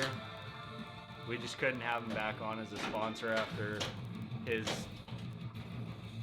I don't know if you want to call them sexual abuse allegations or whatever, but whatever. I wasn't there, I can't really comment on it, but people are upset. And as a result, yeah. If you just look up on like Inside or something, you can see all about it. I think basically what it boiled down to is he inappropriately touched a girl. It was outside of a pinball show, but I don't know. Like I said, I wasn't there, so I can't really comment on what happened. I will say this, Tommy has touched me inappropriately. If what they call inappropriate touching is inappropriate, I've been inappropriately touched by Tommy, so. Okay, 3 shots to make.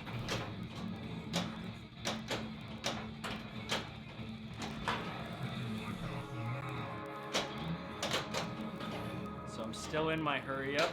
I really want to get that center shot, get it out of the way because it's so risky.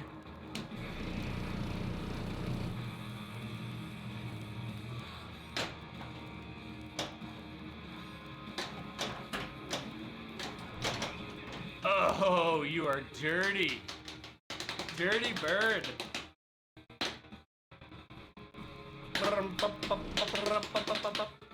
Yes, I'm in Alberta. Where are you from, Hamwich?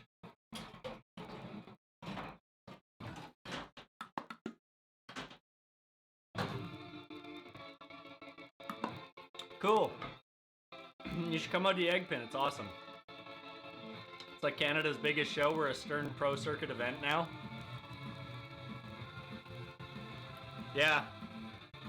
Yeah, my dog's serving some hard time. I don't know where he is. He farts on me all the time. Fucking dog. But yeah, I don't know. I mean, I'm not crazy about people making other people feel uncomfortable. It's not something I think anybody should have to deal with. If you don't want to be touched by somebody, you shouldn't have to be touched by somebody. But, I don't know. I grew up in a household of brothers who were like, we were always fighting and like wrestling and all kinds of shit. So like, maybe I just am desensitized to everything. Like, if somebody punched me, I would be offended. But like, I don't really get offended by anything. Like, you can say pretty much anything to me, and I won't really be offended. I might be grossed out by something, but that's different.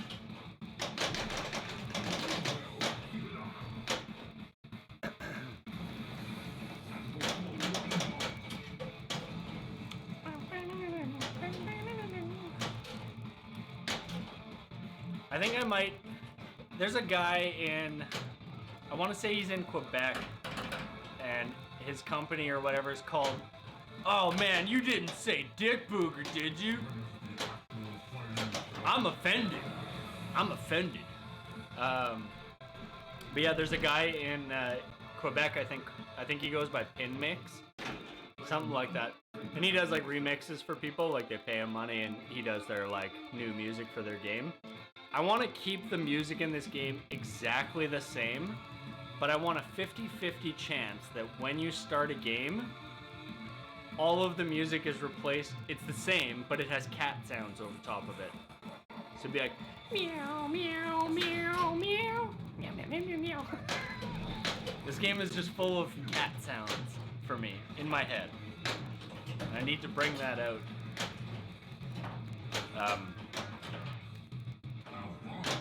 I've been thinking about this a lot. It's the logistics that are getting me, because tuned cat sounds, not the easiest to find online, surprisingly.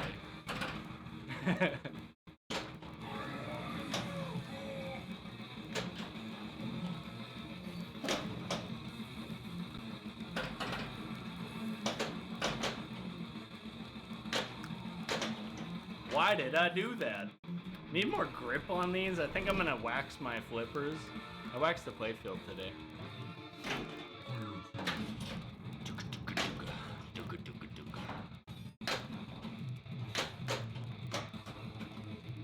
Wait. Player 2? Thanks for the follow, Hamwich. Well, I guess we're playing a 2-player game here. I wasn't even paying attention to that. Maybe one of these balls will be good. Meow meow. Meow.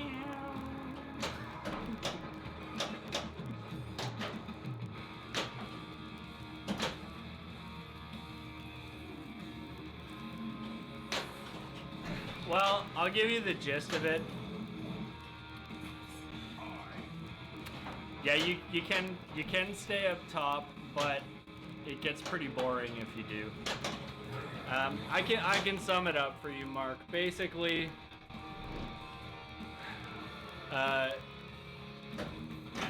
the Northwest Pinball Show, outside of the show, after the show, in the evening, at a bar, nothing to do with the show itself. Everyone was drinking, whatever, and I guess Tommy touched some girl's butt. That's about what I know. And the extent to which he touched the butt it's like everybody who was there has a little bit of a slightly different take on that, ranging from he full on squeezed the butt to a slap on the butt or a playful poke of the butt. Yeah, I don't know. Like I said, I wasn't there, but at the end of the day, like, regardless of how much he touched it, and he admitted to touching it, so he fucked up, you know? Yeah, it was like 8-9 months ago, something like that. I don't know. Like I said, it's like, would I be offended if somebody touched my butt? No. But, and like I said, Tommy has literally touched my butt. Like, I don't know. For me, I can't say, oh, you shouldn't be offended by it, you shouldn't be upset by it, because I'm not. I'm obviously not offended by much, so it's just one of those things, you know? Don't touch people.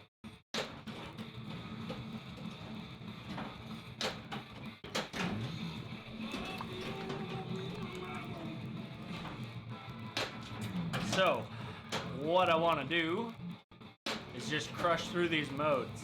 I'd really like to get to Black Castle today, but I don't know if it's going to happen. Not with the way I've been playing today. Yeah, I think that's it. He's a friendly guy, and I think he got a little bit too friendly.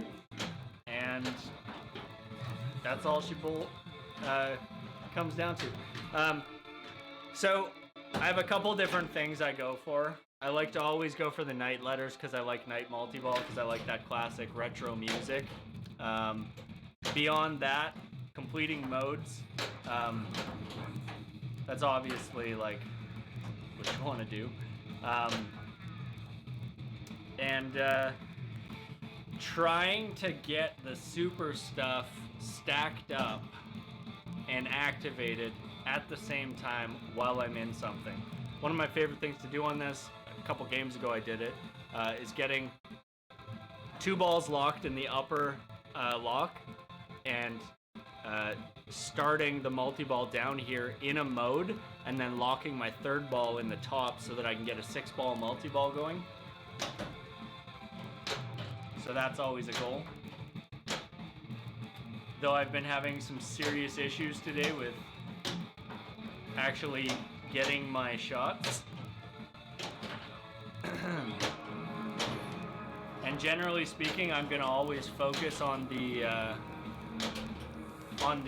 modes before the multi-balls, but if I happen to be in a spot where I can progress them, I will. The war lanes at the top I like going for because night letters, the hurry-ups can be valuable if you quick on them. Get up there.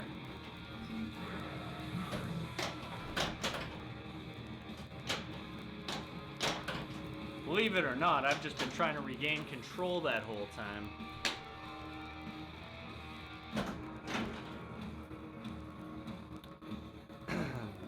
Yeah, that's rough. Especially because, like, this past year, we've been kind of spoiled rotten with pinball machines. Whether it be with code or with just good new games coming out. Maiden and Jurassic Park are two really good games.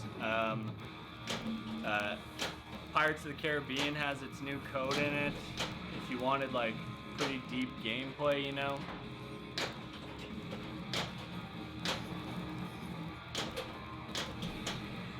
Come on, one shot. If you had one shot to kill the Hell Hand, would you just let it drain? I would. Haha!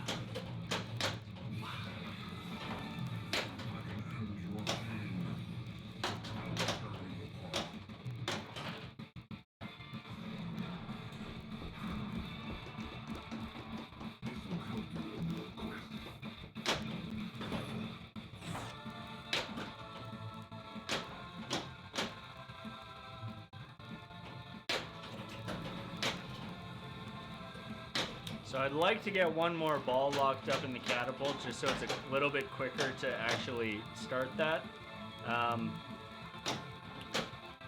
Gonna try and get my multi-ball going down here regardless. But it's not gonna happen on this one. So I'll get into a mode and have two balls locked. There you should go. It's a really great location. I mean, the Thursday night leagues are drop-in leagues now, so you can just come and play just in one league night, and while you're there, check everything else out.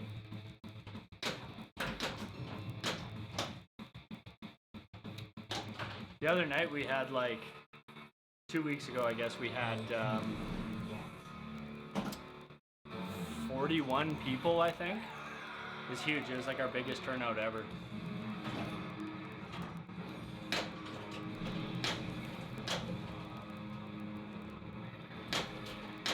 And the next league night is this Thursday.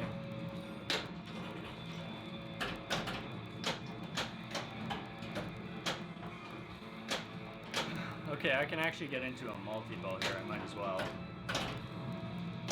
For the safety. Woo! Arcadium, it's in Sherwood Park. Same place the Egg Pin takes place. Sherwood Park, Alberta. No, it's not a full-time job for him. Him and Jill's split shit. Him and Jill's basically split the. Wait, what's going on? Oh, Last Chance. They split the time spent there, and there we go. Nice.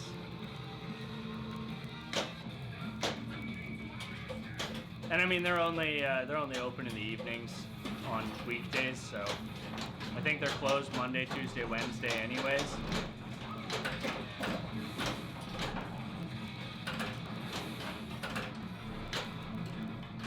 So I want to be getting back into those war lanes. Trying to get hurry-ups is pretty good. Oh, I missed it. Oh my god, and I drained both. Yeah, Canada. I'm not sure how Toronto is for pin locations. I haven't been there since like 2012, so.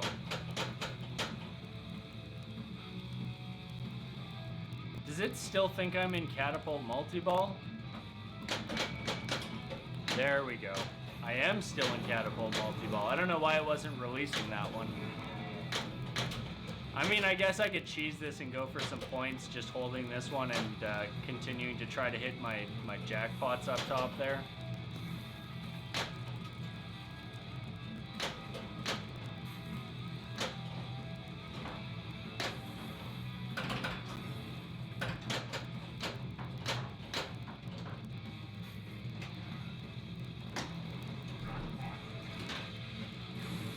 It's about what I expected.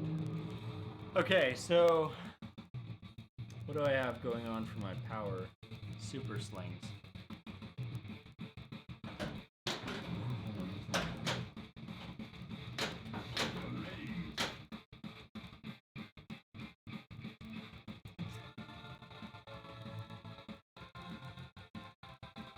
Do I have 2 ball? Yeah, I do. So if I shoot and then into my next mode, I'll get multi-ball.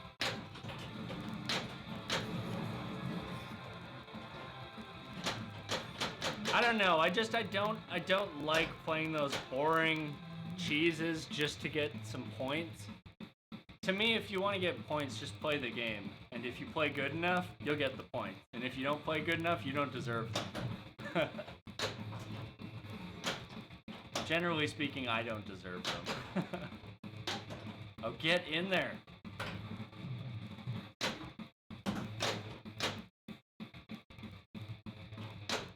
There it is.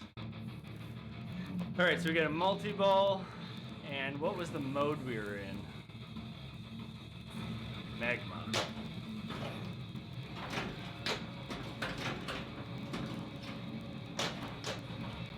Really like to hit that center shot.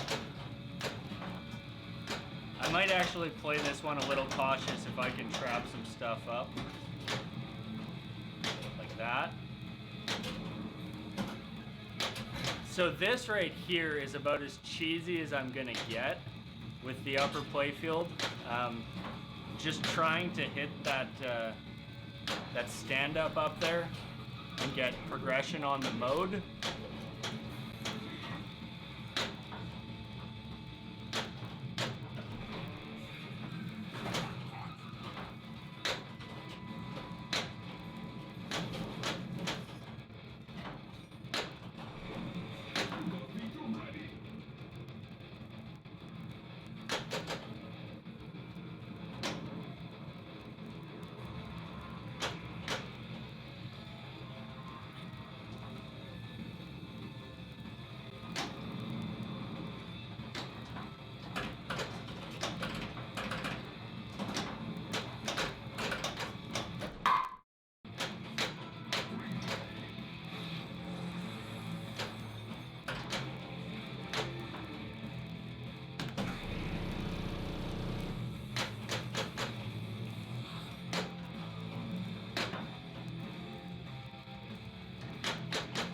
Do I have a ball stuck somewhere? Oh, I do, in the lane. Come on. Come on. There it is. I was kind of hoping I'd get a rollover from it.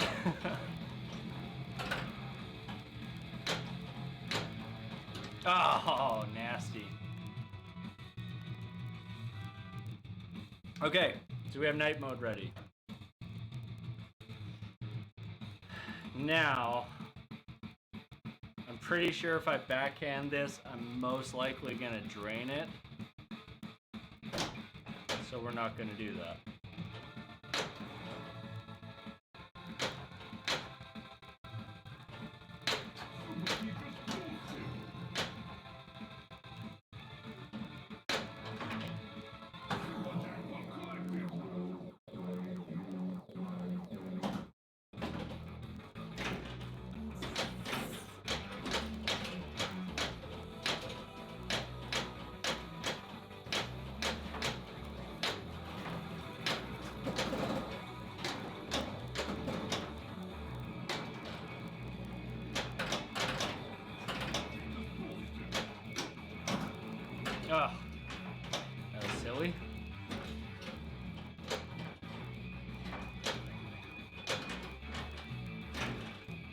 I cannot believe it gave me that. I thought for sure that was a double drain. You got the might. Get ready for sadness. Hope this helps. I hope so too.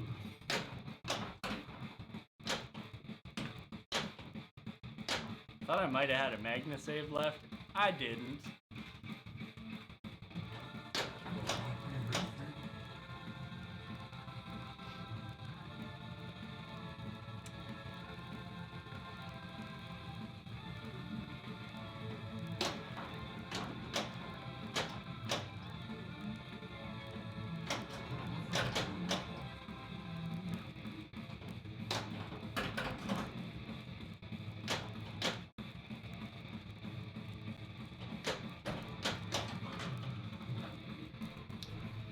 Stupid, stupid, stupid.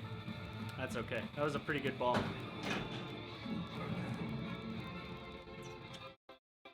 Meow, meow.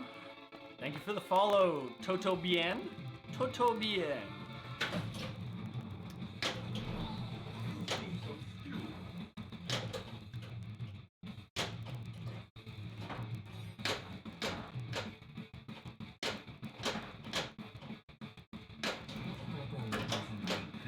Oh no! Still, that was an okay score. It's not amazing. That was probably what, 3? Oh, super champion. I did actually, yeah, I did have some super stuff going on in there. I thought that might have been like high score 3 or 4, but I don't think it's high enough. Let's see. Meow, meow. So 331's GC. Oh yeah, it was just below high score 4.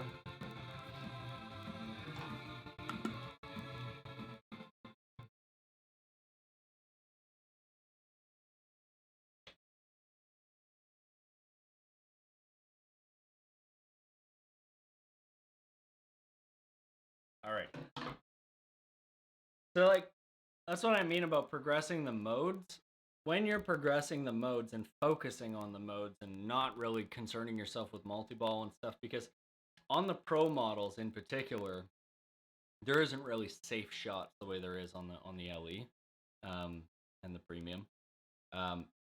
So with the pro, people are always strategizing with the right flipper. You keep hammering the lock, light lock, keep going back and forth. Get into your modes. Use your multi-ball in your modes to progress those modes a little bit safer. That strategy sort of applies on the LE, but not nearly as much because you can make a lot of shots safely by going up into the top and hammering that switch, which I think is too exploitable. I think the way it should work is you have to make a shot down below and then make a shot. You can make that like block shot up top as an extra shot. I think that would make it a lot more fair in terms of like how the game plays, because you already can make on certain modes, you can make that shot up the middle through the flail. That'll count as one hit. Then you get up top and you hit the light lock thing. That counts as a hit. So you're already getting 2 right there just for showing up. And you can just sit there and keep hammering that switch and you will get your entire mode completed in a couple seconds up top there if you hit all your shots. It can be a little bit tricky, but it's too easily exploitable right now in this code. I think they need to do something more interesting with it, make it compelling to go up to the upper playfield and not, oh, you have to go up there because it's easy. But anyways, being that that's the place we're in right now, that's how you play this LE. So you're gonna shoot into your mode. Try to lock a ball every time you're into a mode. So like ideally, I lock a ball, go up top, like lock a ball, start a mode, go up top, complete the mode up there. Come down, make the few shots I need, hit my light lock, and then shoot up and lock another ball into a mode. So I don't even get my night multi-ball, generally speaking, until I'm in my third mode. Um, and then I'd like to ideally combine that with locking 2 balls in the catapult multi-ball lock, and as soon as I'm into that multi-ball there, then starting that. So I'm only taking my multi-ball as 2 multi-balls at the same time for 6-ball multi-ball for bonuses. They're huge. I can keep them going a little bit longer, and then stacking up those supers and power. So that's how I want to play. How I'm actually going to play is going to look like this.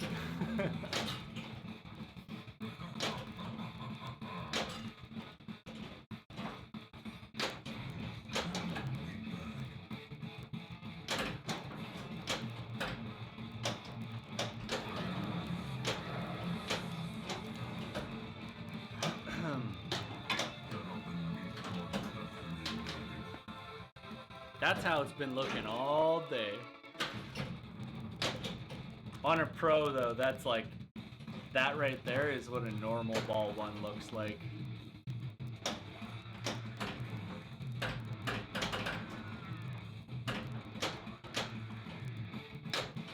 But that's okay for me because I only ever get 1 good ball, so it doesn't matter if it's ball 1 or ball 3.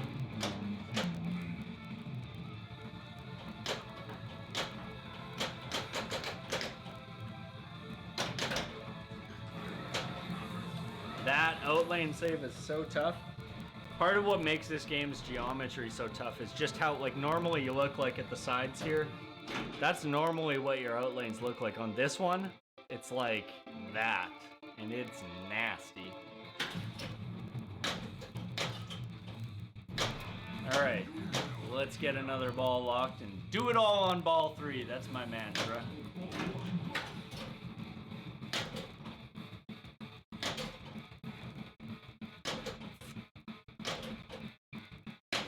Come on.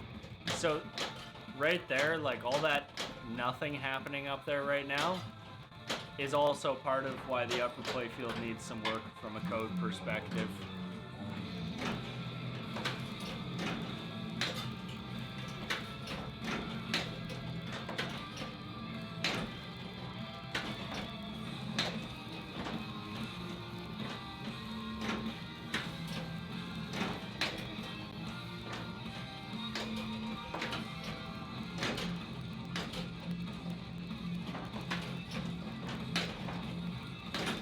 Get up there. You know, it's like some days I feel like I can hit that shot instantly without thinking about it. And other days I can sit here for 30 seconds plunging ball after ball and not getting that catapult lock. I feel like where I read the ball is just so wrong every time. Too late anyways.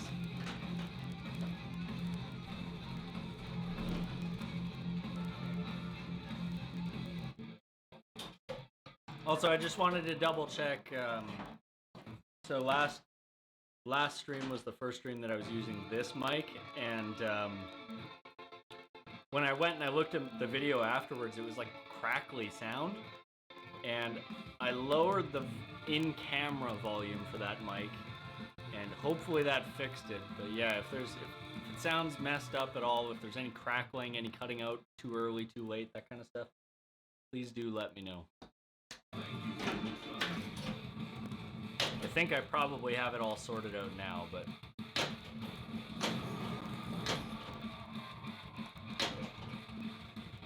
oh, I just want to get a ball locked in there.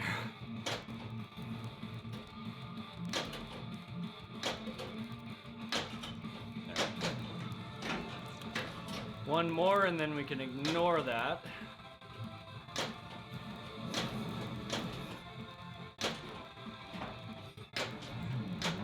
I mean, technically we can ignore it now. So I need to get my lock lit like that, and then we'll get our shots up into the modes. Not like that, we won't.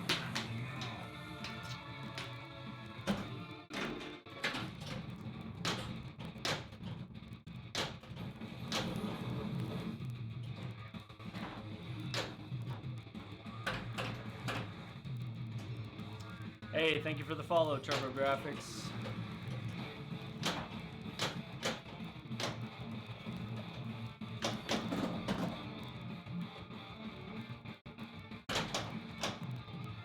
Okay, so we'll get into our mode and lock our first ball. And like I said, I just want to be locking a ball per mode and progressing them all completely up top.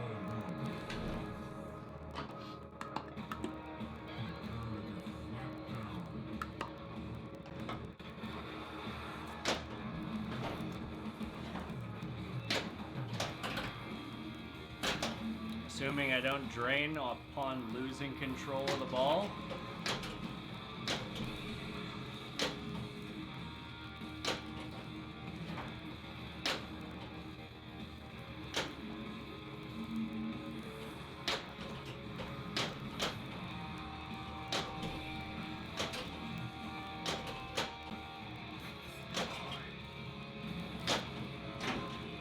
There's my second lock, so I'm basically good to go on that. And like I said, oh no, nasty, so nasty. Like I said, I don't really want to collect that multi-ball until I'm into my night multi-ball down below. But being that we're on ball 3, we'll see how that goes. Really not making the progress I wanted to here. 2 shots, 1 shot. We'll just finish it down here if we can without draining.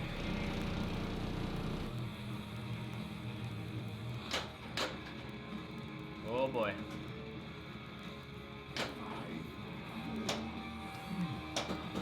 Ah, that really sucks. I don't know if I... There we go. I did get it. Right on drain now. Super crucial that I finish the modes as well.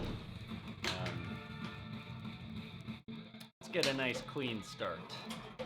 But yeah, super critical that I finish the modes. If I want to get to Black Castle, I need to actually progress all of those. And ideally, be doing my 6-ball multi-ball with a mode, with my last mode before Black Castle, so that I'm collecting my supers and my powers going into Black Castle with those. That's really huge in terms of points.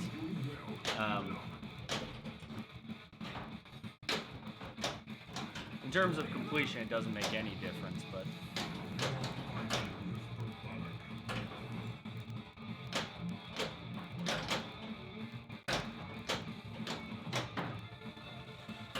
This is a really tough game to regain control in, but thankfully a lot of the shots you can take as rolling shots.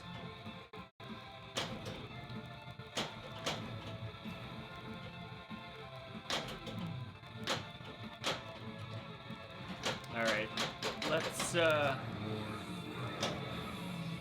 try to get that lock lit and get into our first mode. I'd like to be into it on ball 1 so that at least if I plunge, I'm plunging into the upper playfield in that mode.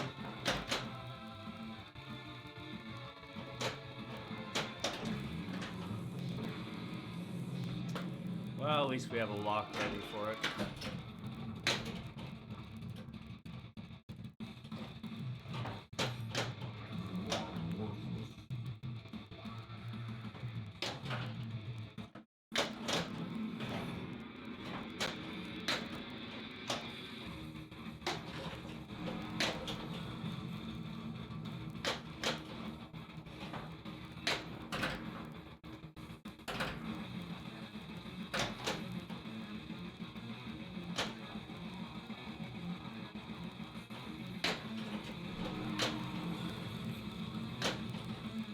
Not getting enough bounce up there for me to actually progress.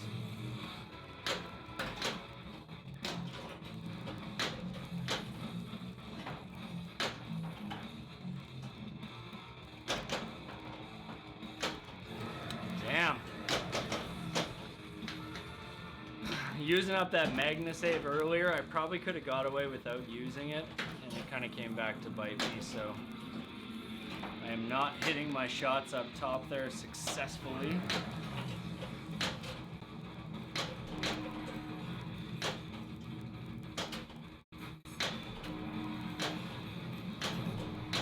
One more shot to go. Looks like I got it actually. I feel like I have a phantom switch registering occasionally up top or something, because I don't think I should have completed that mode there, but I don't know.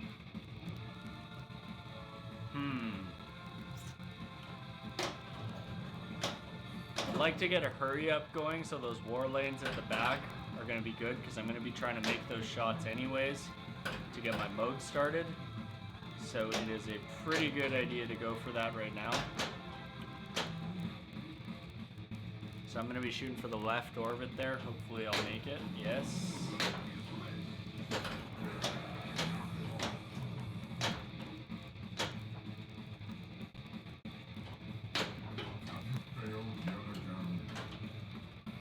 This game's out lanes, man.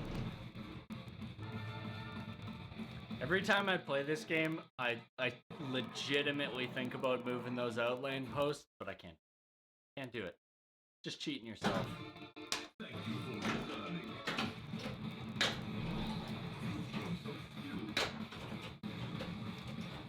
I'm gonna completely ignore that upper section there. I'm not gonna worry about the catapult locks. I don't think they're really gonna be worth it for me when I'm not successfully making those shots anyways. I'm just gonna focus on the modes. Whoop.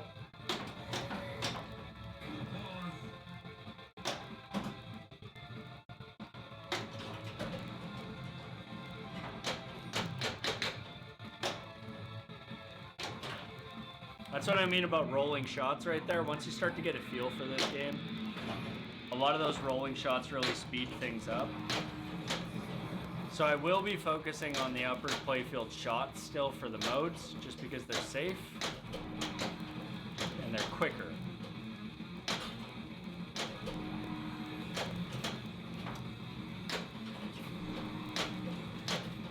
And one shot left. Hopefully I can get that. There it is. Wait, one shot left still? No, there it is. I think that one shot left animation is actually just delayed, and it's actually, I've already got that shot done. Oh, nasty. That was okay for a first ball. Yeah, I'm not messing around up there anymore.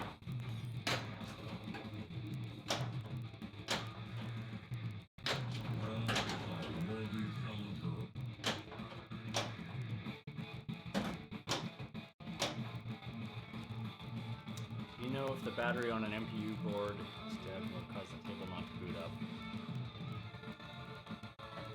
It would still, like, completely not boot up, like, power, it doesn't even seem like it's getting power, it just won't actually get into the boot.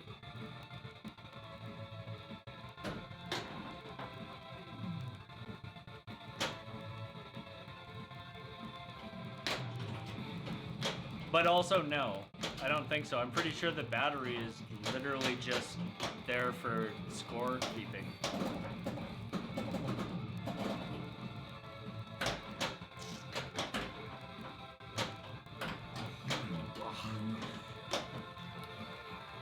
Get 3 beeps instead of 5. Which game is it?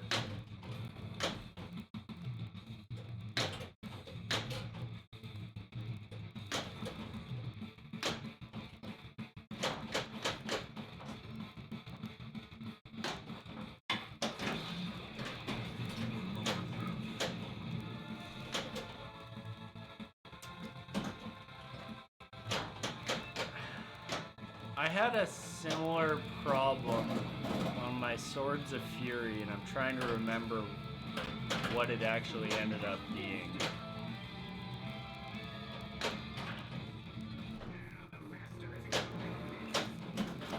Okay, so this is good. I'm in a mode, and I've got that hurry up going.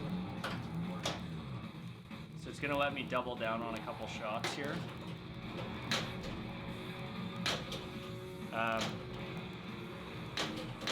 Yeah, I don't think it has anything to do with the battery. I mean, it's pretty easy to check because you can just replace the batteries, but I don't think that the battery affects anything. I think you could literally take the batteries out. The only thing it would change is you wouldn't get any high scores saved whatsoever.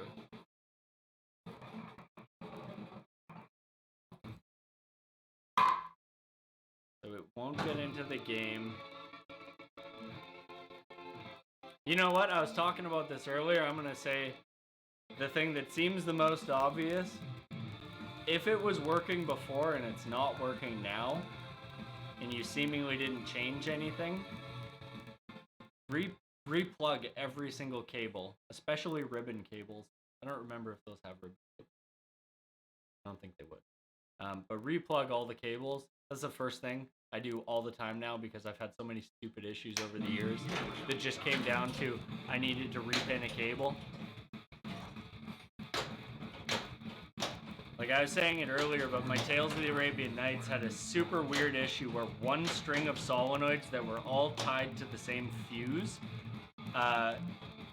were out. And I was like, okay, so is the fuse bad? The fuse was not bad. So I'm like, okay, well that's weird. Is there maybe something weird with the board? Blah, blah, blah. After all was said and done, what it ended up being was one pin on one ribbon cable between the CPU and the MPU board that was associated with that string of solenoids was just not pinning fully. And all it took was just pushing that ribbon cable in a little bit tighter, and it fixed my issue. But it behaved as though it was some sort of a weird logic issue, or a fuse issue, or a wiring issue. It's a number of different things that it was behaving as. And so after that, I start always in the back box, replugging everything. But is the game itself actually not booting up, or is the display not booting up? That's an important differentiator as well.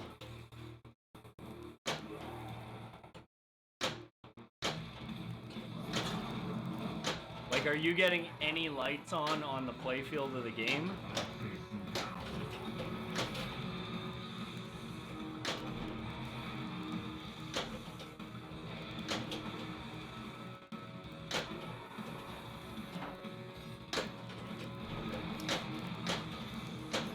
How many more hits do we need? Like 3?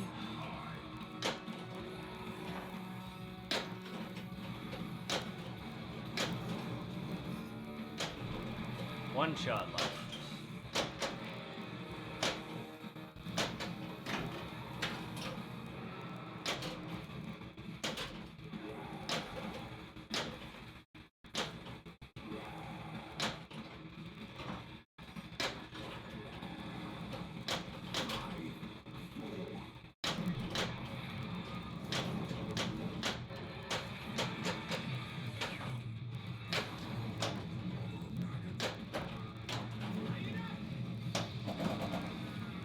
No lights come on.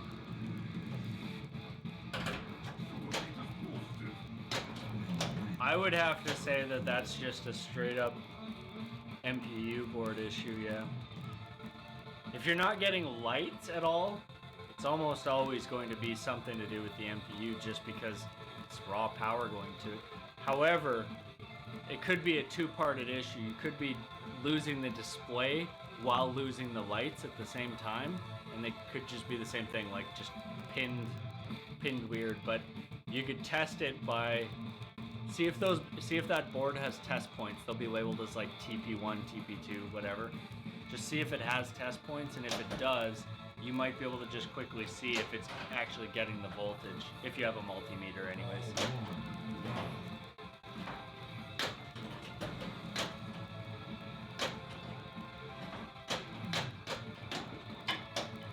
I really despise boards that don't have test points on them. But there's always a way you can test things. You know, you test a certain spot that is supposed to be getting 5 volt, and if it's not getting 5 volt, you know it's not working. But test points just make it easier because you can go, okay, that test point is associated with, you know, whatever. Whoa, spicy. Shit.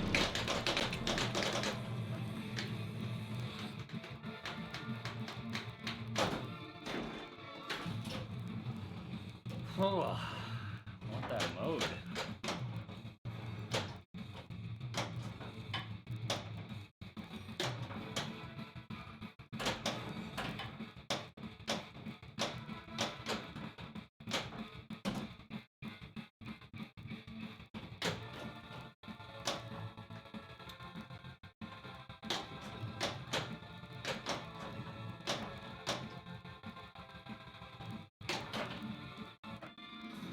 I don't know how many night balls that was locked. I think that's only the first one. No, it's the second. Okay.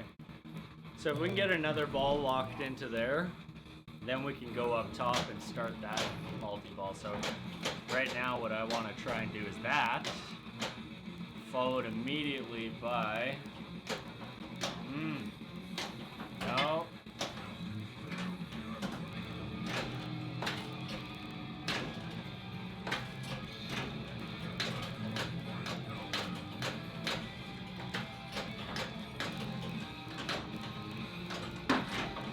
Wowzer.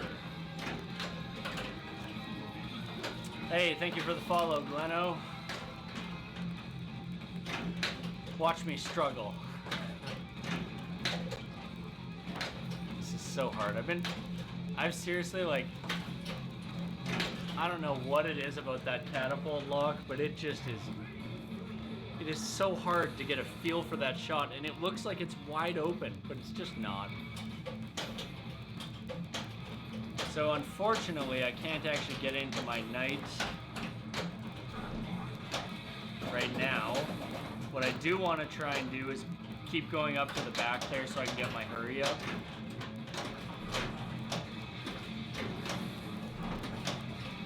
There it is. I think. Maybe I can't actually trigger the hurry up in this multi-ball. I'm letting a lot of things drain here. Probably shouldn't do that.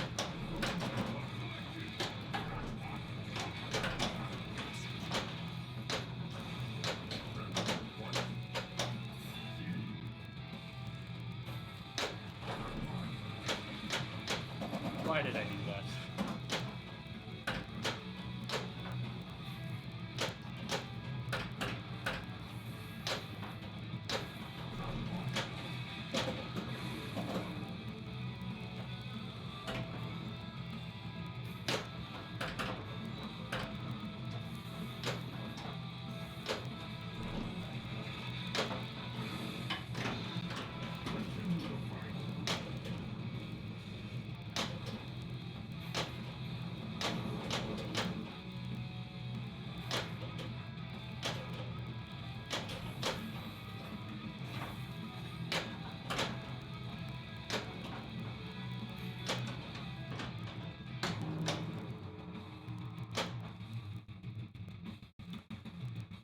Alright, so where are we at?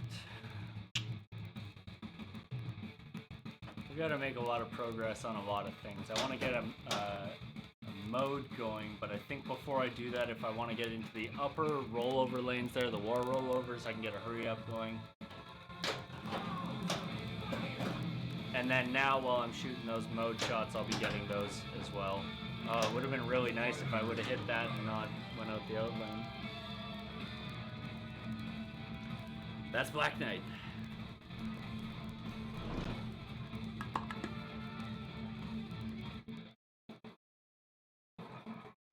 So Mark, were you testing that stuff right now, or are you going to test it later? Also, I need some coffee. Give me a second.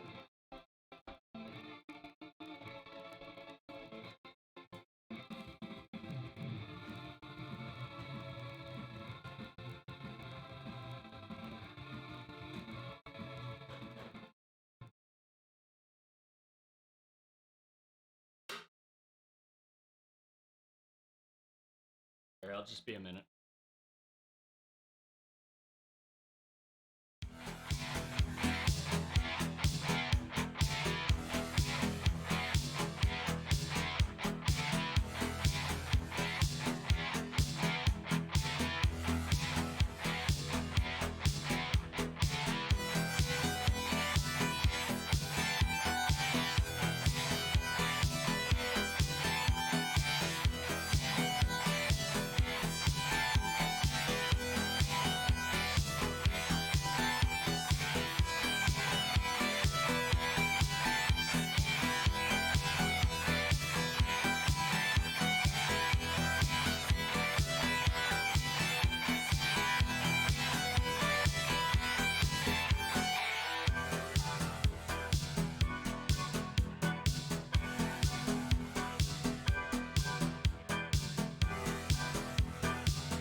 Okay.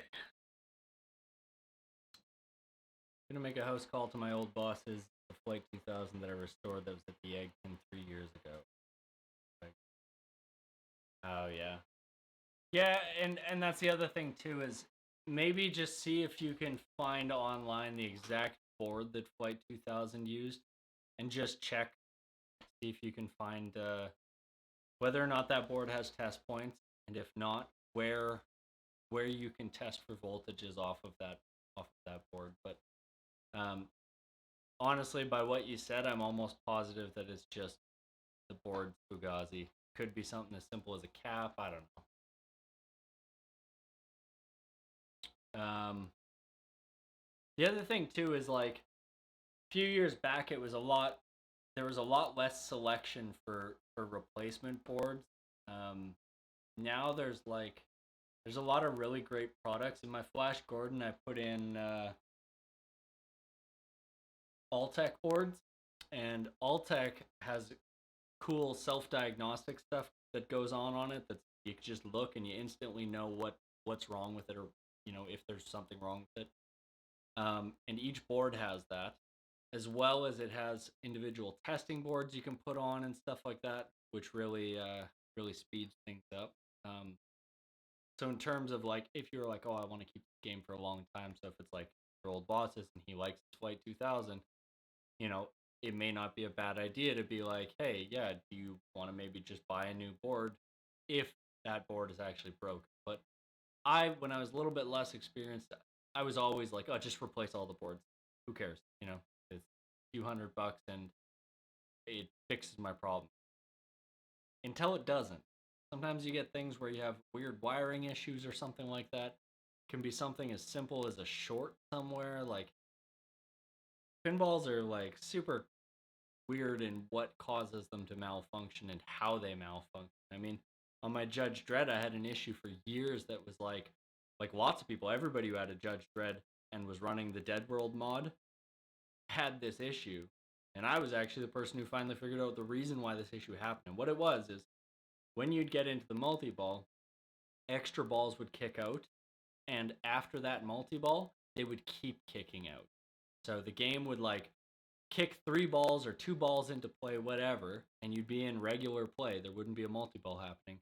But when that first ball drained, it would end, but it would like you'd still have those balls in play. So it kept this, and you'd have to turn off the game and restart it to fix this issue. And what it ended up being was an opto switch that just needed to be moved out a little. And that completely fixed all the issues because it was like as the crane unloaded the balls, it dropped them, but it didn't always register through the opto. It registered like the side, wasn't quite enough to trigger it. And so sometimes things like that, which would show up normally, and you say like that's a trough issue. That's like a that's just a weird trough issue. It's kicking out extra balls. That seems like a trough issue. So the first place you look is the trough. Well, I replaced my trough boards and it didn't fix the issue. So that was like a case in point of what I'm saying is that like sometimes replacing the boards just doesn't fix. Um, and yes, Stern boards do have their own string of issues. If it is a board issue, I would also get in contact with Jill's because Jill's might have an exact Stern replacement board that would work for you.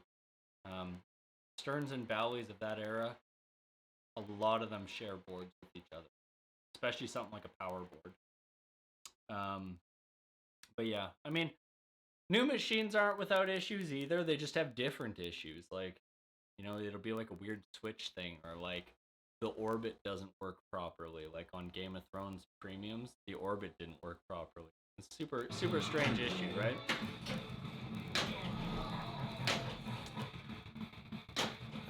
All right, let's do the thing. Yeah, that's one of the things. Let's do all of the things. Let's get that. Let's get that Black Castle. I want it.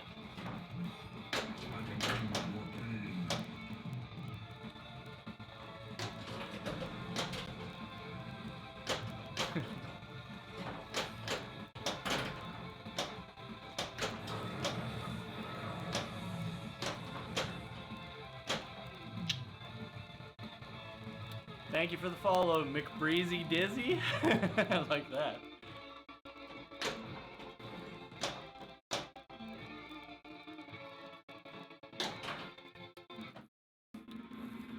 Okay, so we're gonna get ourselves back up top there. I want to get one more ball locked in the catapult, and oh,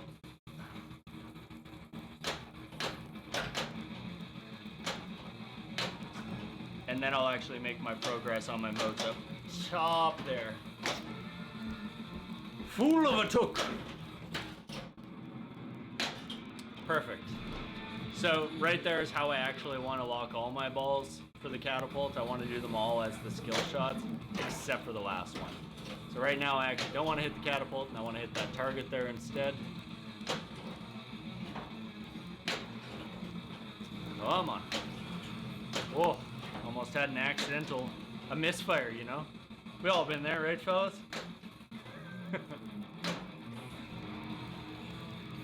So I actually don't mind here hitting that right orbit again because it's a relatively easy shot to make. However, I have two... Oh my god, I knew that was gonna happen. I had two shots there that were half made, so like in Leech Lord, deep freeze mode. The shots are all, you have to make two of them normally. Up top it doesn't really matter, any hit's a hit. So I've got three of them now that are progressed to that point. Ugh.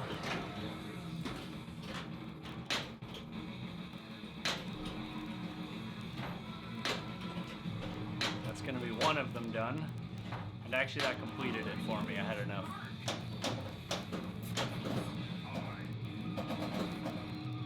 So, not in very good shape here.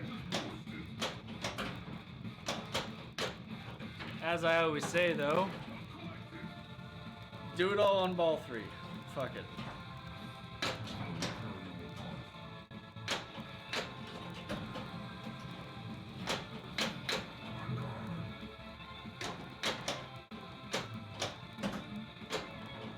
That ball just will not settle.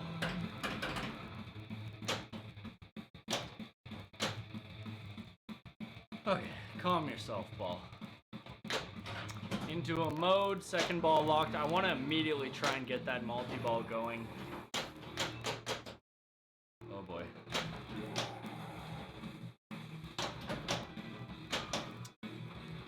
And then, oh, Dirt McGirt. Give me that. Oh boy. Oh boy. So spicy.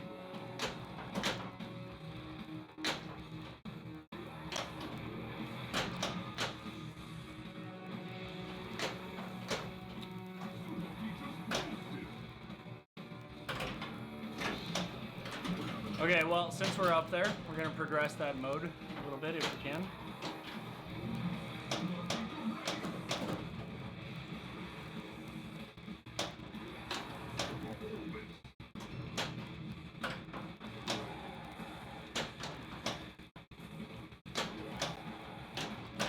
Oh my god. There it is. Okay. Now I'm into this multi-ball. I want to get up top. So I've got ball save. I'm gonna let this one drain. Take this one up here and hopefully get a catapult lock.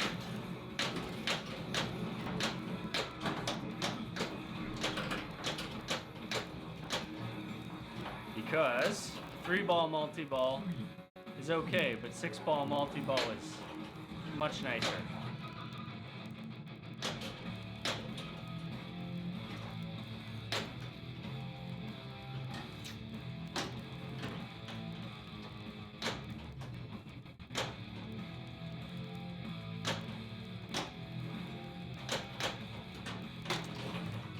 Oh boy, that hurts the bones.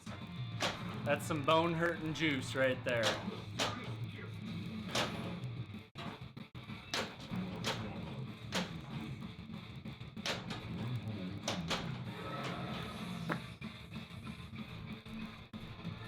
I'm gonna grab my coffee. We all watched the app. I know we all watched it. I don't need a reminder.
Thank you for the follow, Narnia Pinball.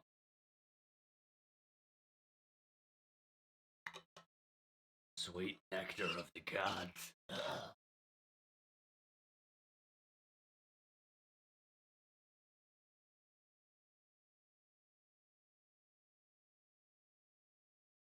My dog's being all shy. Hey, Evan, thank you for the follow. Thank you for the sub. And thank you for the follow, Rudy Funhouse. You guys all showing me some love. Huh. Make me blush. All right. Are my pop-ups working properly? I didn't look. I think I caught just the tail end of one. I hope so. Streamlabs has had some weird issues for me where the yeah, no doubt, right? Streamlabs has had some weird issues for me with some of the pop-ups, and the chat stuff wasn't working properly, and I think I sorted it all out. But okay, yeah. So let's try to play a game where we don't suck.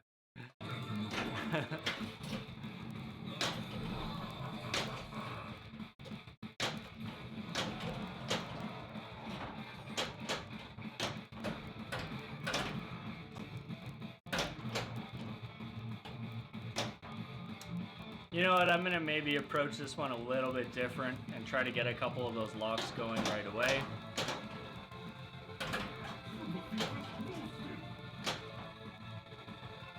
At least one of them would be good.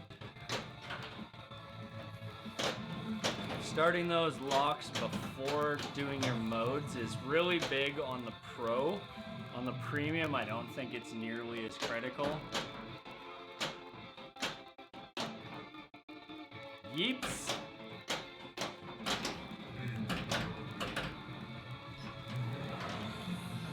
I actually find saves on this outlane. This outlane is just very steep, and a lot of times your saves look like they should be a nudge, but they're actually, you're moving side to side. However, on the left side, because of the height of that outlane, it is hard to get a nudge, but it's doable. So oftentimes I'll go for it and it just doesn't register.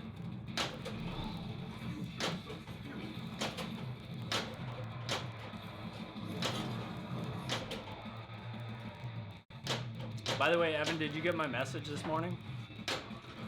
I did adjust it, so he should have the right permissions and shit now. I think it was just we all forgot that channel existed, and so when his role was assigned or whatever, we just never updated all of them, because I don't think that channel is actually linked to the rest of that grouping of like admin channels. Okay, 2 balls locked into there, that's not bad. Let's get up top, progress this thing.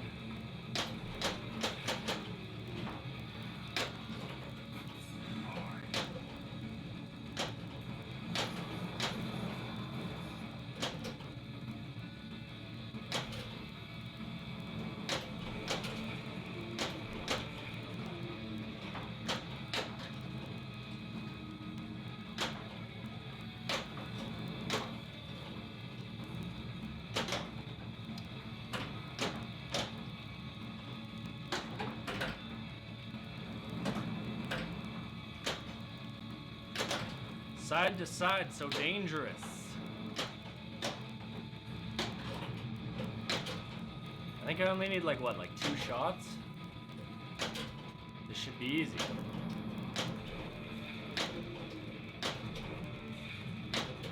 There it is. Yeah, literally nobody ever uses it.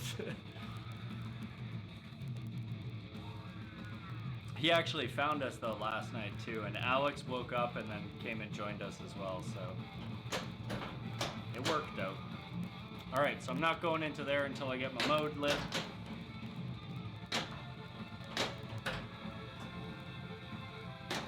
Oh, for fuck's sakes. That's the exact opposite of what I wanted to do. Okay, I'm actually gonna see. So I know in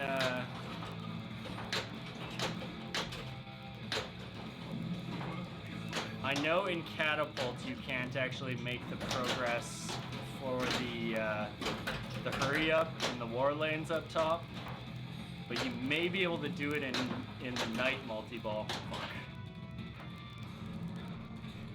Those war letters and the hurry ups I think are more valuable than people give them credit for, because you're making those shots anyways. It's points where there just would have been nothing. Oh my god, am I out? Oh fuck, that's close. Too wild, too wild. You can? Okay, cool. Yeah, so yeah, catapult multi-ball you definitely can't. You'll spell the letters, and you get something for them, but it doesn't actually activate the hurry up, so.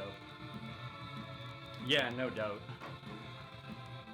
I mean, there's a lot of things that I think the new code can address that are really simple, like that kind of stuff.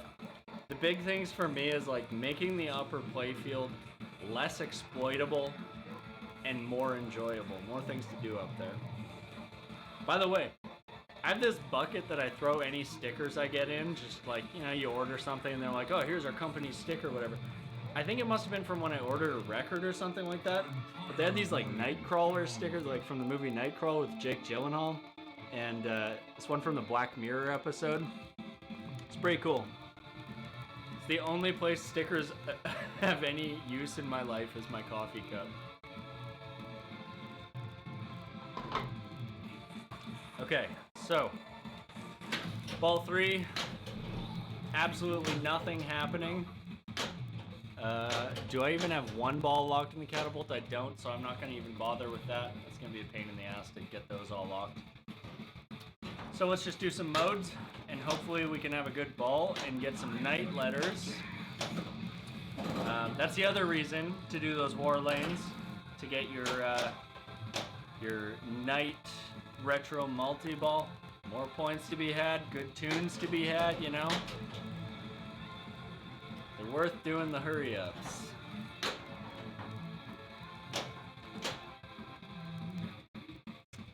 Now, I don't know if I really want to fuck around with the extra shots to try and get the locks for these, so I think I'm just going to do the modes. Whoa. I think I'm just going to go for the modes. Hellhand is best mode. He's just coming in to give you a little back scratch. What a guy. Whoa. That went a little wild. Okay, so now that we got some super stuff happening. Oh boy.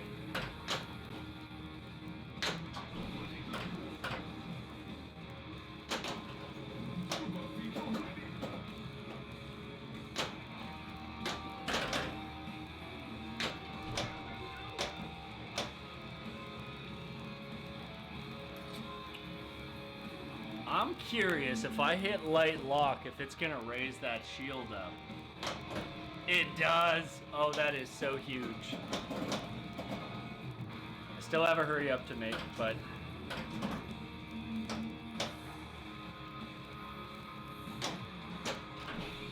Perfect.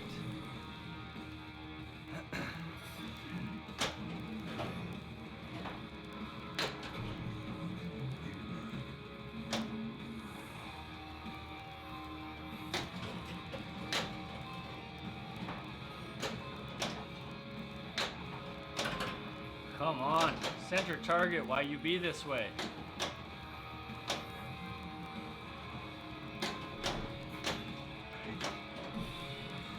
Okay, so that gave us a night letter. If I can actually get some completion on this mode before it times out, I could not. Could have had our night letter there.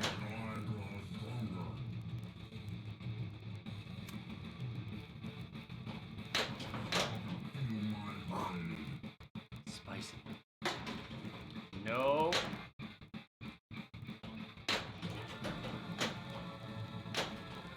Yeah, it almost looks like I know what I'm doing. Don't get confused.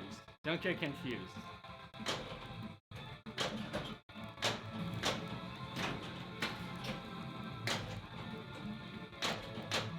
So, learning to play pinball, less intimidating than people think. Because it always starts with that. Hit things to see what happens, but then once you know what happens, you're learning rules. Get the fuck.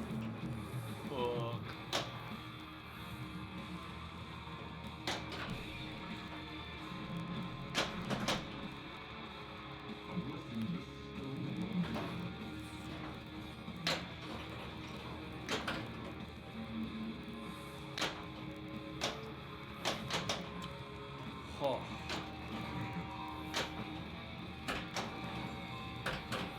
Just one shot. There it is.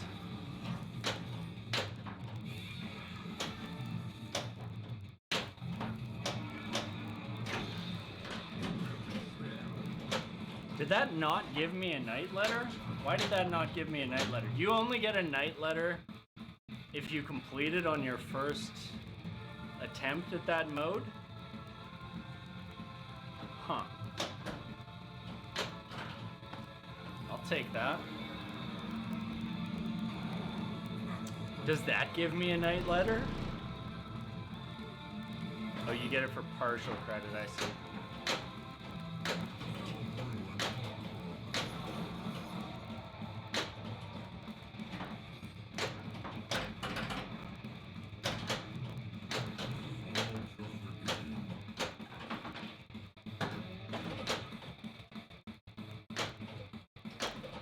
Right.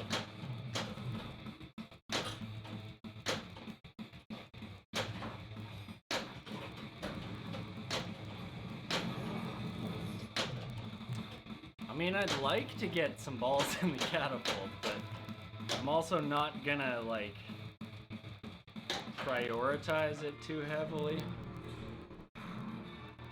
I was hoping for a mystery award. Yeah, sounds good, man. Thanks for popping in today. Talk to you later. Whoa!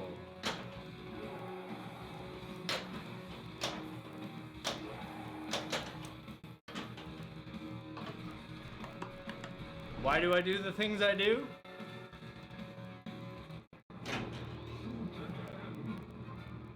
I was really hoping for that ball to be the ball. You know what? This is actually a good time. I might as well get into this catapult multi-ball. If I can.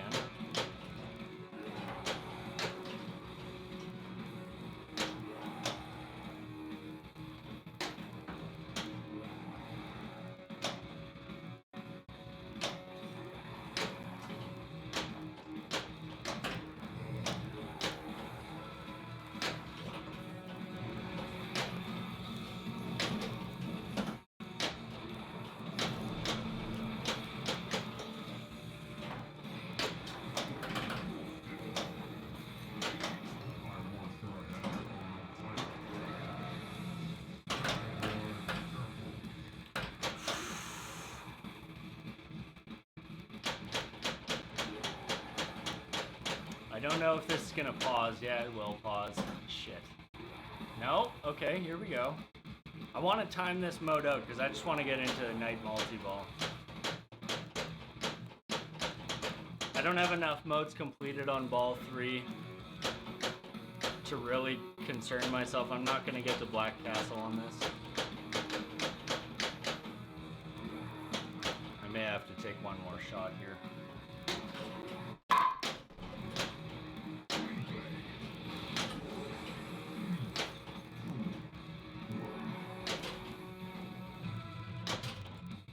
It's also good to be starting up the top there. I've already hit that drop target down, so let's... There it is.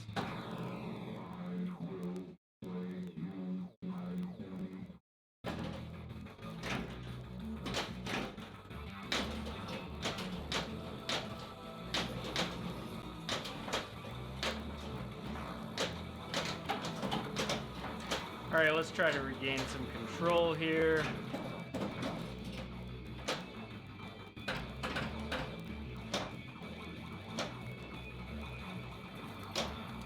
Don't really want to be on the left flipper, but I can make it work.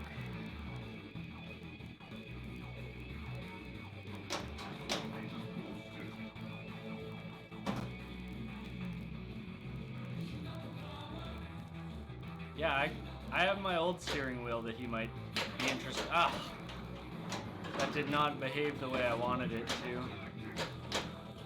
Though I don't think he'd want to spend how much mine would be worth.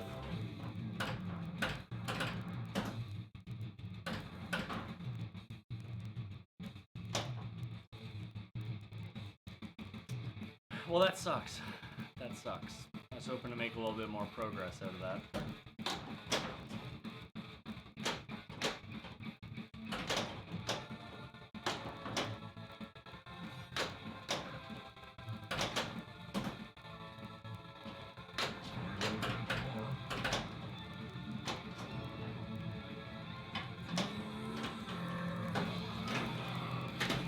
Thankfully, I only need to lock one of these. Like that. It's rare that I get that one so easy. Catapult lock is so difficult. It's the hardest shot in the game. Yet it seems like it should be the easiest.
You know, trapping on the right flipper is not ideal, but it kind of works.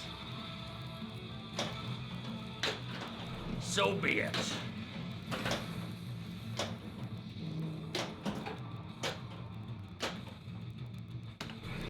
Just because I haven't used it in a while.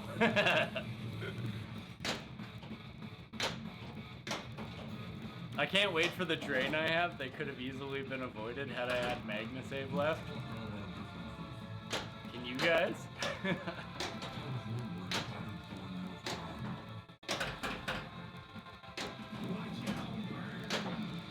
Nope. That's the last thing I wanted. Fuck. Not a bad ball. Not a bad game, anyways. Yeah, if I would have had a little bit more progression in the modes there, I think I would have more actively chased the modes versus night. But I always go for night. Like, it's fun. It's a nice little, whoa, nice little change of pace. You know, the game kind of feels same when you're chasing the same goal, but that kind of stuff breaks up. Yeah, I blame gravity too, you know? Pinball is gravity's biggest enemy. Gravity wants to be friends with pinball, but pinball's like, I'm not having any of it. I want to try something different. Something I don't normally go for. I don't know what.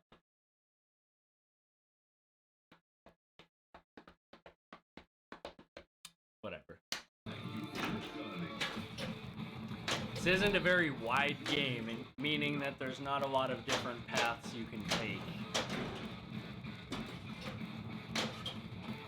Perfect. That's exactly how I like to start ball one. And then just ignore. Get my mode going.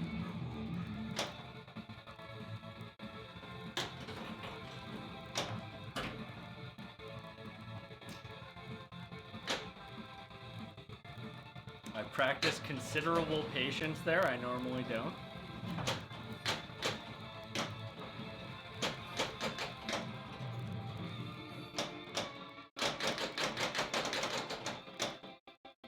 Get out of there. There it is.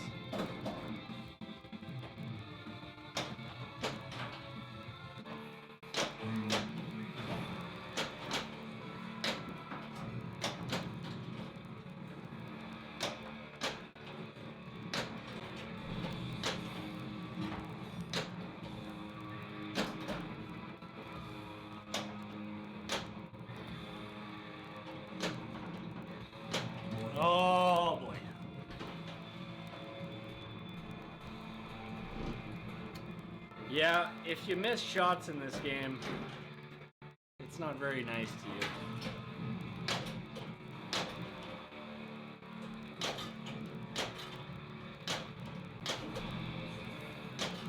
There it is.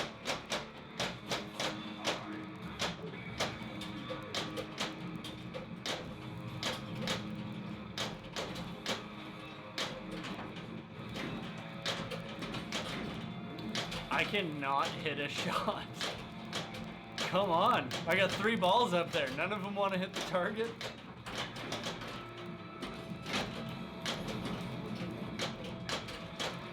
Alright.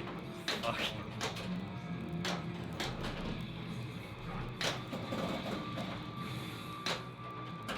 I think I only need 1 more ball lock, so I might as well try to get that going right now.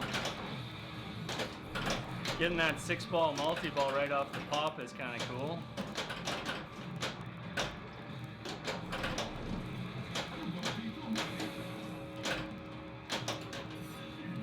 It ain't gonna happen. That was weird as hell. My flipper just like held on for a second. That's why I drained, right? Right?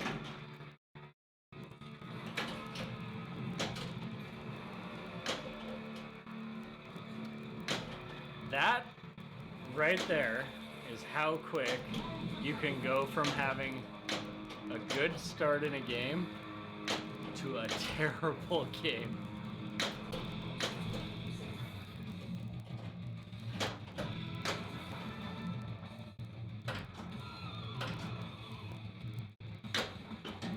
I blame society for that one. I wasn't raised right.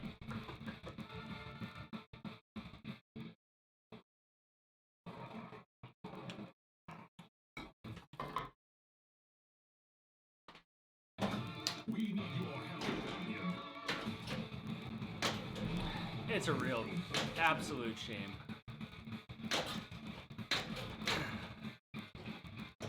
Maybe I'll try to go straight for that 6-ball multi-ball. It's pretty fun to get right at the beginning of the game. Of course, it's completely contingent on me being able to actually get the catapult loaded. Yeah, it's holding this right flipper staying stuck a little bit. Like, I'm not touching right now.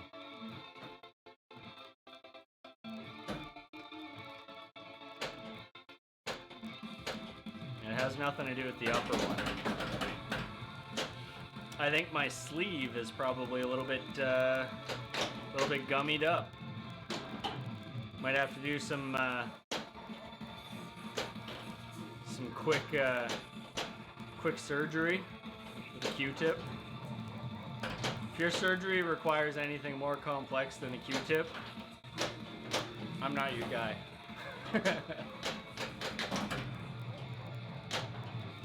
I kind of like when an issue pops up on a game and you're trying to work around it. Come on. Give me my ball.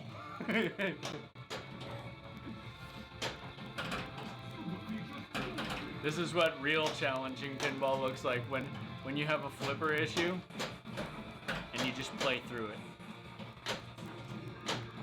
This is a pro gamer moment you're witnessing right here. Okay. So I need to lock that. And I'm gonna lock this one. Oh, come on. Uh-huh. Uh-uh.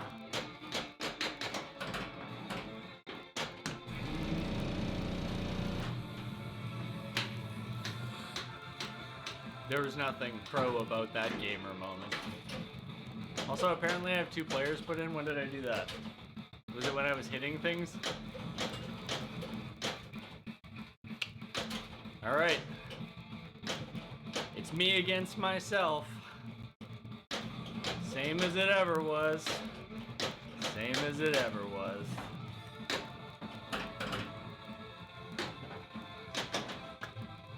Man, player 2 sucks. Take that, Evan. Orson, come here. Come here. Come here, buddy. Come here. Oh, you're a big boy. Who's that? Who's that? Who's that? Who's that? He's getting too old and too big for that.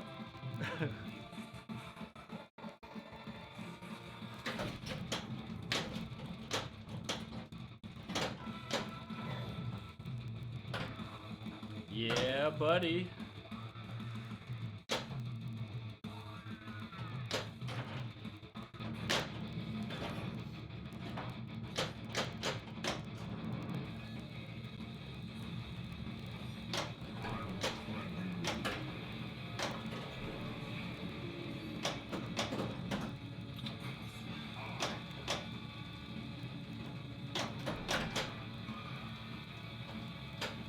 Oh, not now. Pro gamer moments.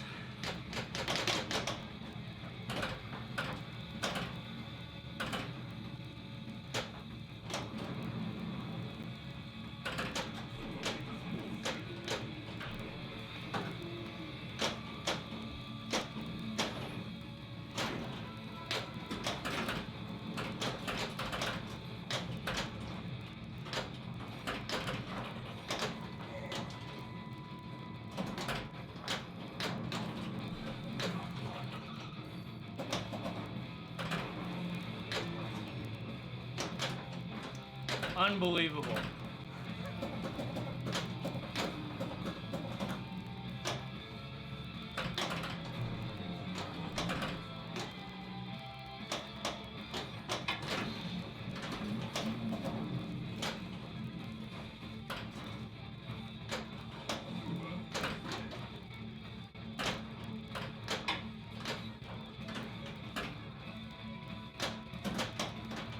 Sad gamer moments. I am gonna have to just adjust this. It might be as simple as just lifting the flipper out of the post a little bit.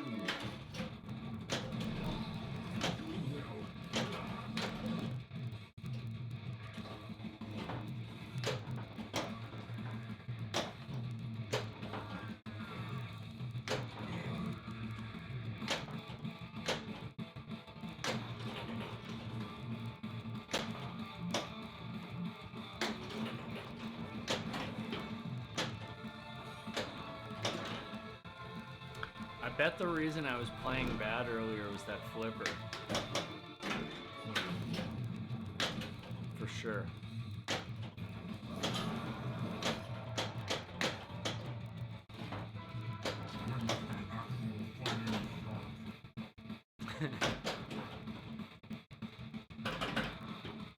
Oh, too slow on that Magni save.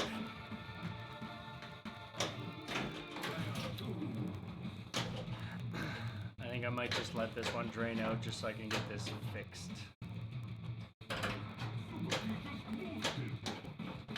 At the very least, it's hanging on for like a split second extra, which is pretty crucial when you're trying to get it back down when the ball's transferring over or something.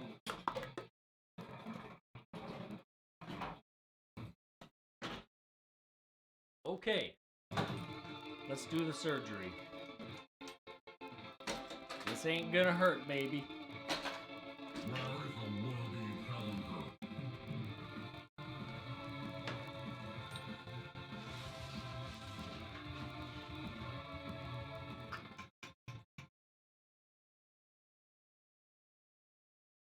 You've got the power.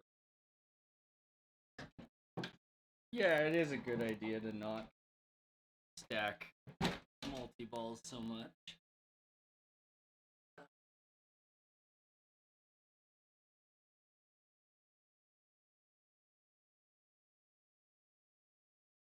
I can actually feel it binding in the coil. So it is actually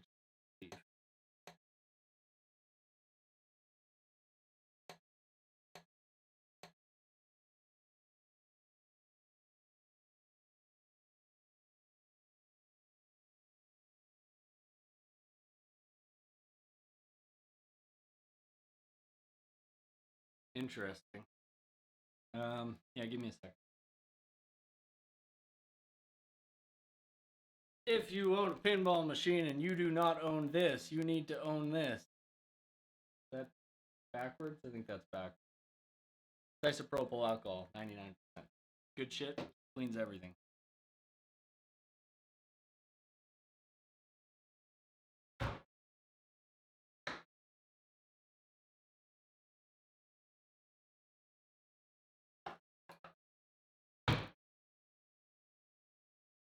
Also, nut drivers.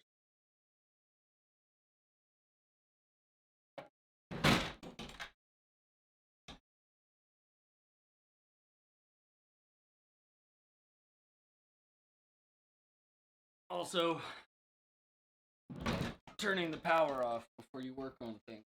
You dare challenge me? And getting upset with your Spike game or newer because you have to climb over the damn thing.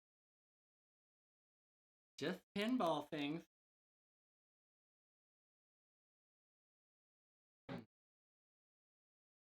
So, I'm gonna just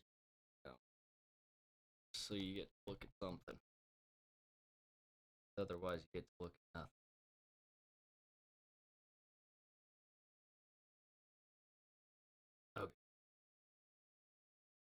Okay. Anywho, basically what I'm doing is loosening off this coil a little bit, just to see if I can just make a minor adjustment to the tail of it, so that this flipper, how it works is you have a post that comes down out of the bottom. So like, let's say this is the flipper. Well, let's say this is the flipper, because it is. Out of the bottom of this is a post that sticks down.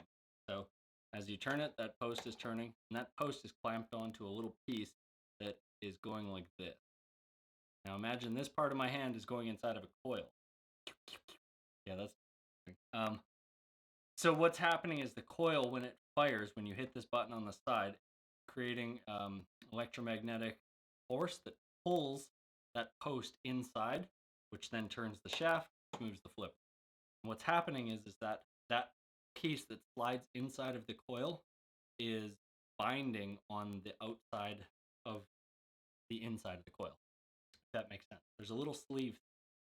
I can grab a coil from downstairs and show you. But that's the gist of it.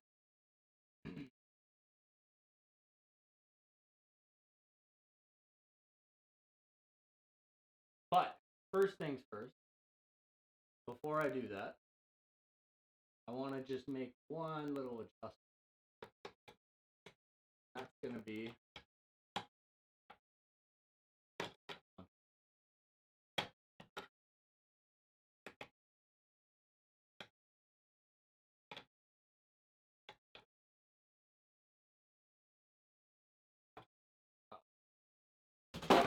that is super tight.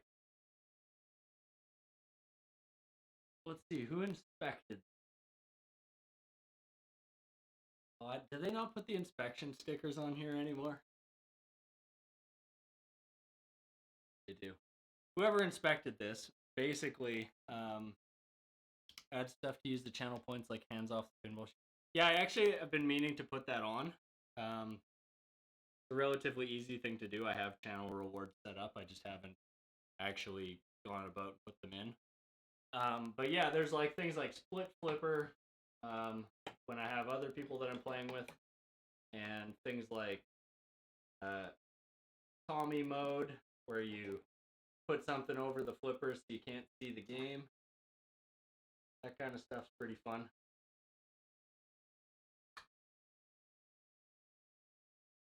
Grab one.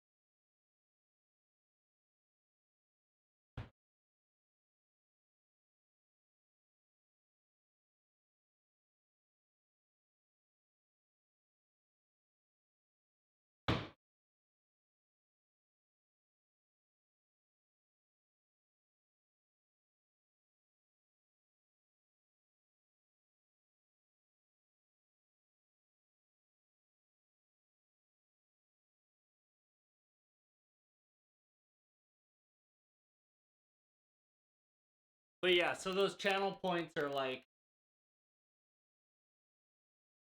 they can be pretty fun, but I find in general most people don't really use them that much, which is kind of a shame.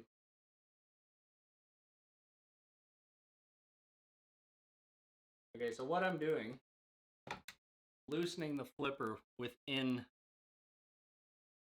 that clamp, so that I can just check to make sure it's not the flipper itself binding against the playfield and causing that slowdown, because that is something that does occasionally happen.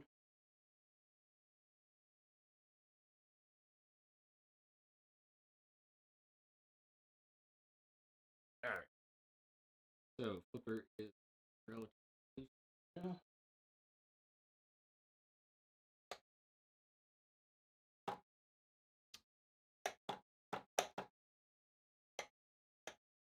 And that was exactly what the problem was. Super easy fix. Doesn't require a whole lot to make it happen. You loosen one little thing off and away you go. Now, the tricky part. When you tighten flippers, very difficult to see, but there's a couple little indentations or holes. They're supposed to be lined up with the middle of the flipper. It is very, very critical that they actually are lined up.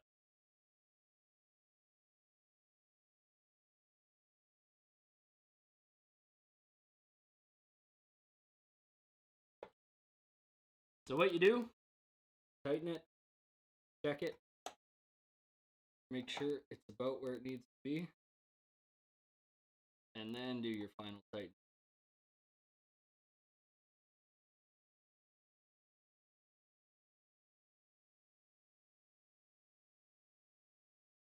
I would say that.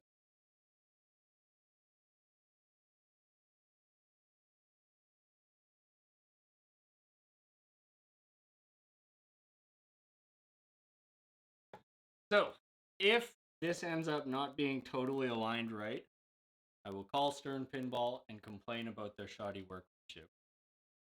No, I won't. Because I'm not a child.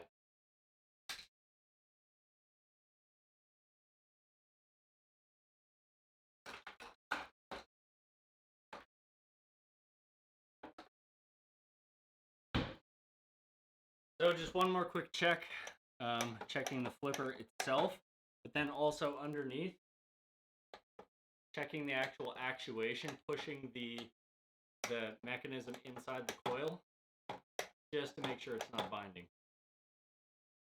And I didn't really think it was something with the sleeve. I'm always prepared that it's the sleeve itself, but generally speaking, on a new game, you're not going to have those kind of issues that show up on old games, where things like the sleeves are worn out and all that jazz. Dog hair. Orson. Oh, he's right under the machine. Move that, something like that.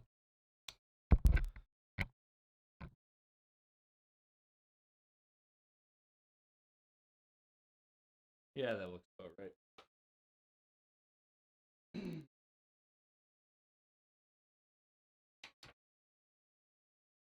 What an informative learning stream. Everybody's learning about pinball. When I got into pinball, I didn't know fuck all about pinball.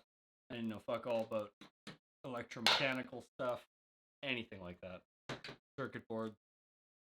I knew about computers and how computers kind of worked, but I wasn't really that great at just understanding on the surface when something goes wrong, what might be causing it. I'm a lot better at that now. Like that. You dirty, huh? Another thing to remind yourself of, if you ever find yourself cleaning a pinball machine's glass,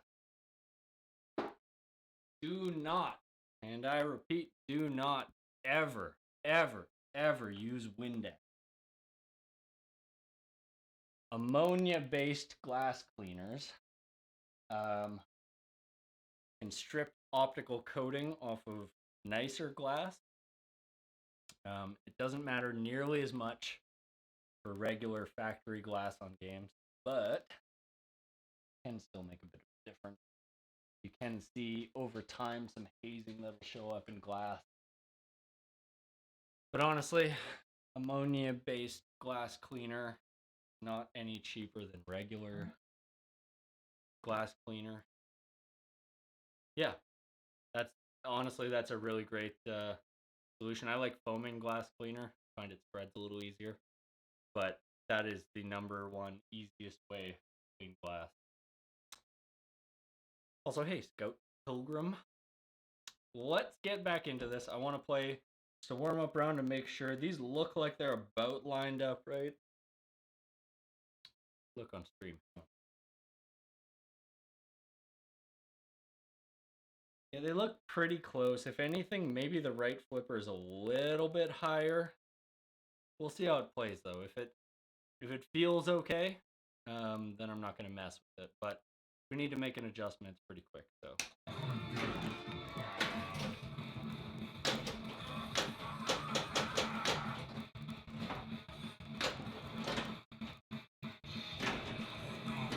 I don't know if I just read that shot wrong or if I legit.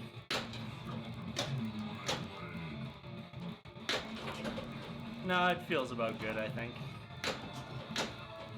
If I miss any shots off the right flipper, I'm going to blame it on that. So it's good to have a scapegoat.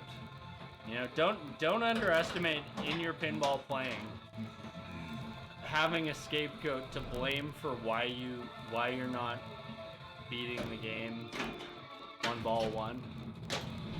These things are important.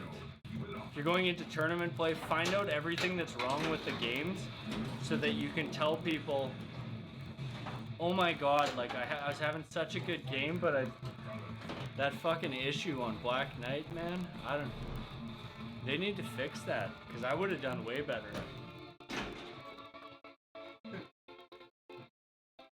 This is #1 tournament strategy right there. That's free too, like you use that all the time.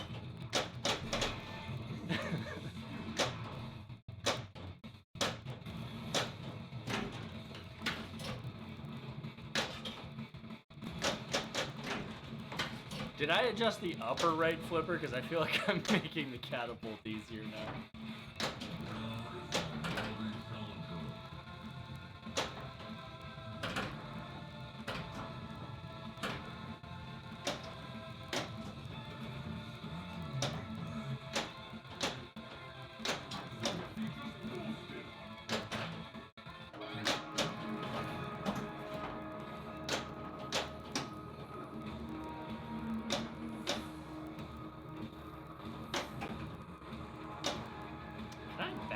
That I feel like I can. Not like that I can't, but.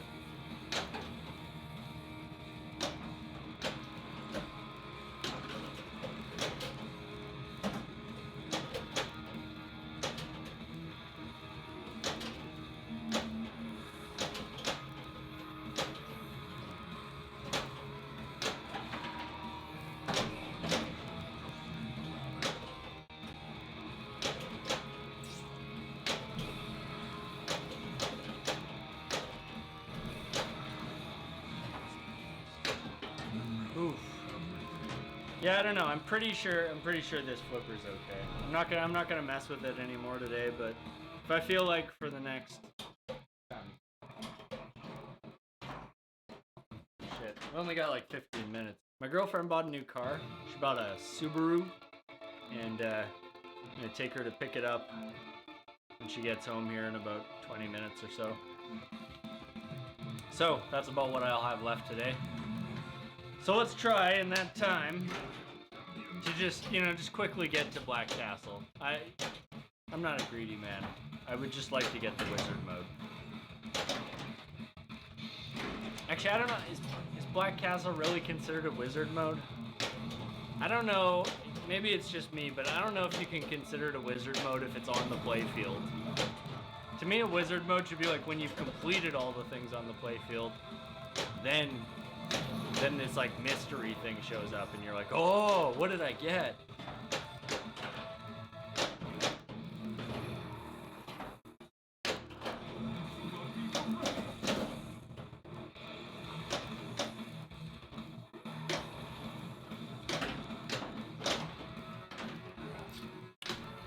That was rough. Yeah, Rage Multi-Ball is. And Rage Multi-Ball meets my criteria that it's not on the playfield anywhere, is it? I don't think it is. Yeah, I don't think so. Come on.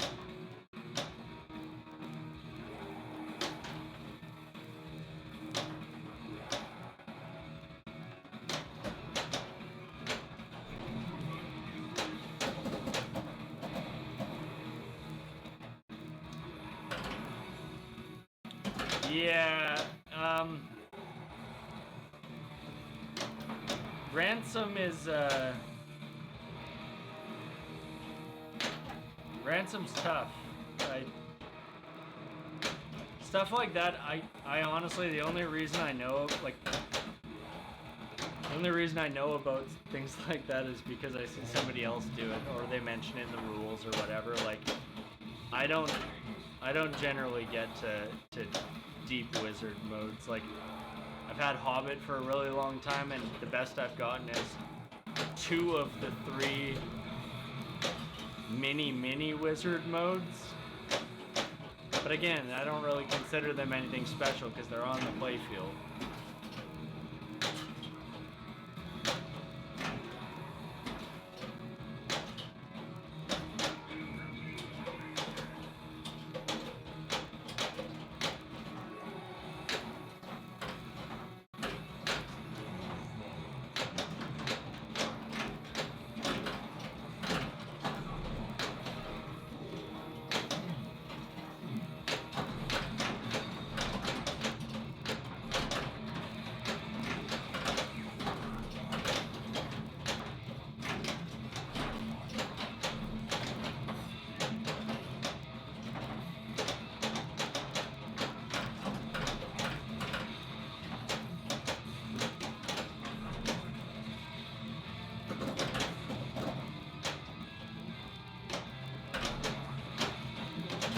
Oh.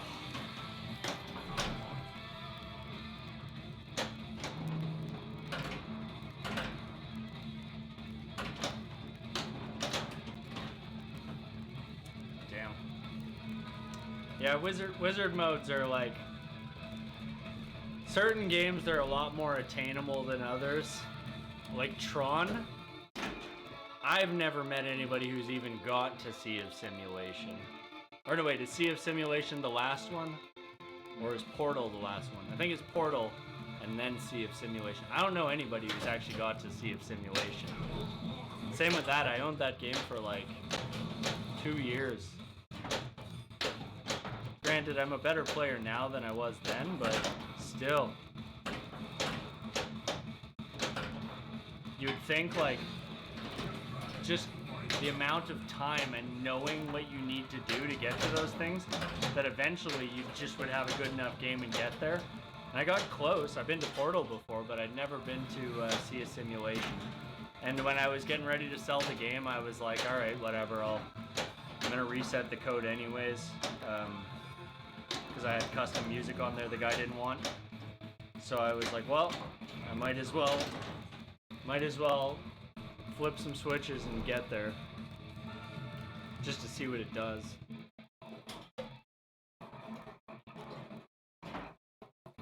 But that don't count. Okay. This one's for real, as the other ones weren't.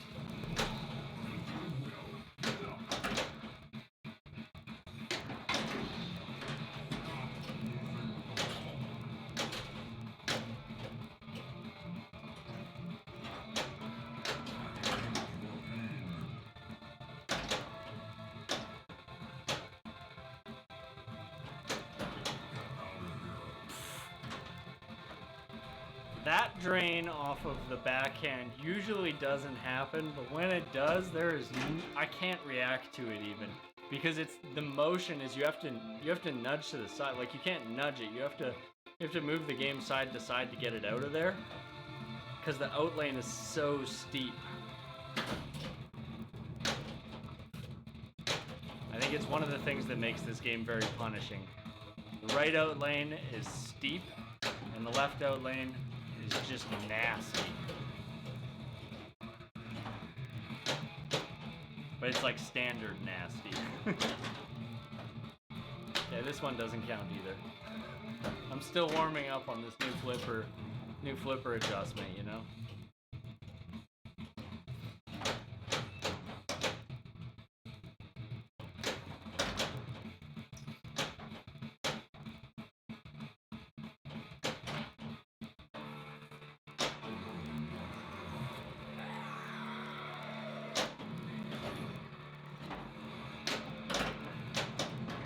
What was I thinking? I think my brain's starting to melt for the day.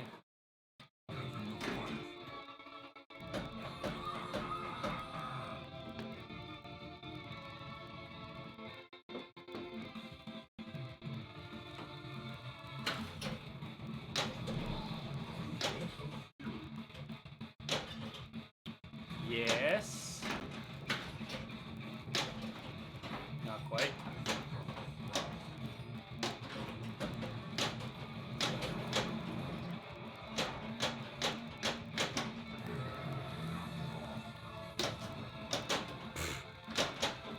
Once the ball starts moving in a non-planned way in this game, 90% of the time you're going to directly drain. 5% of the time you're going to get a bounce somewhere where you think you're getting it in control, and then it's going to drain. And the other 5% of the time you might be able to recover it. That's my experience anyways.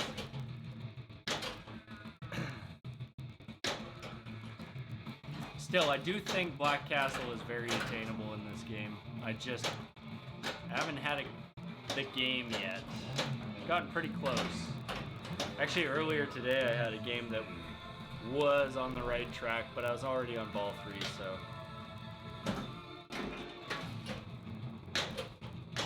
There.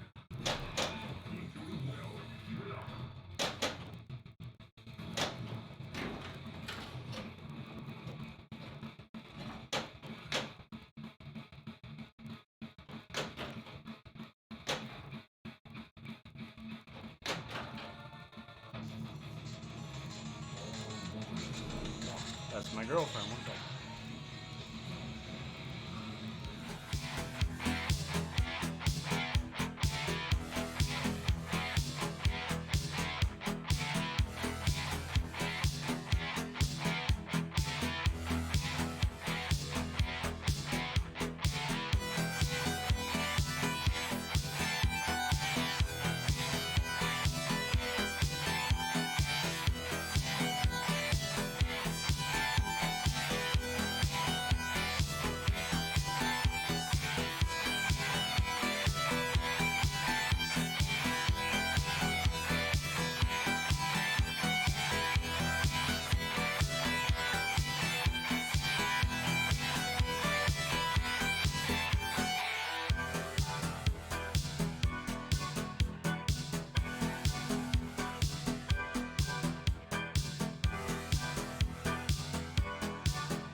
She wanted to ask me a question.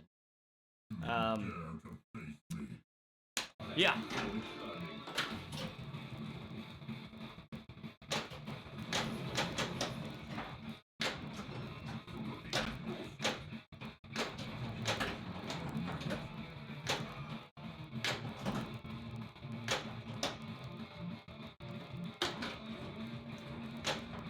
Not quite my tempo.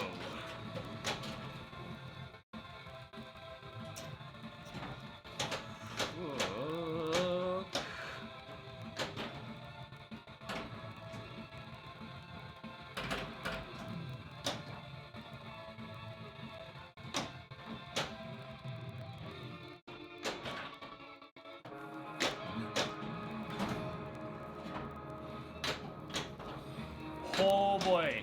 Wow. That was spicy. Very unlucky, but spicy. Every now and then, pinball's got to surprise you, right? Otherwise, it's not fun anymore.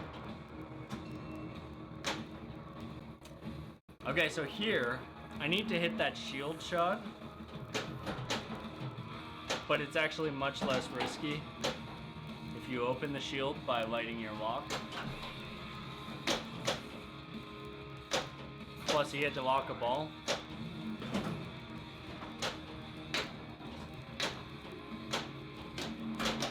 Oh boy.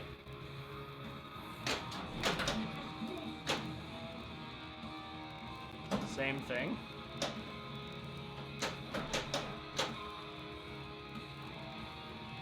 And we might as well start our night multi-ball here. Removes a little bit of risk from the equation.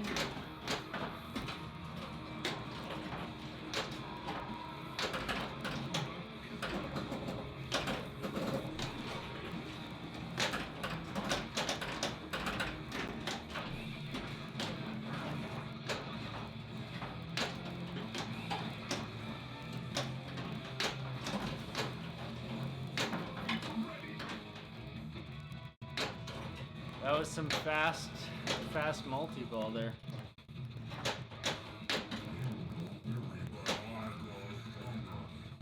So we have our super spinners. So, you know what I don't like? One thing with the code is labeled as super spinners, called out as super orbits. And on the back glass, you have super orbits and spinners.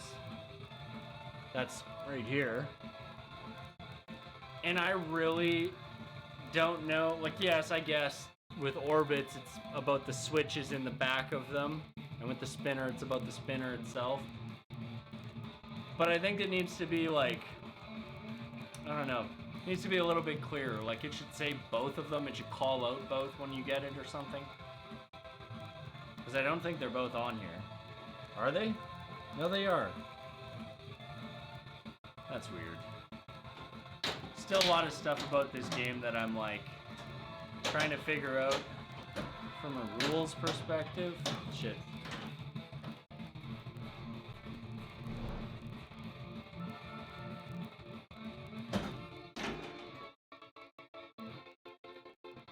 But I really don't understand what happened there. So I had super spins flashing.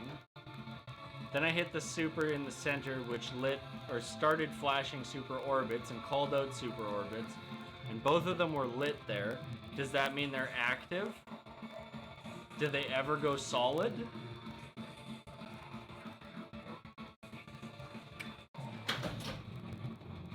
I feel like they should go solid at some point.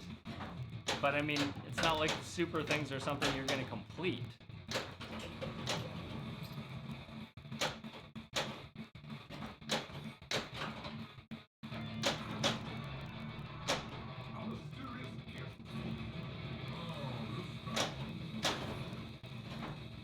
Okay, so I had super lit there, and it gave me super orbits. Why did it give me super orbits?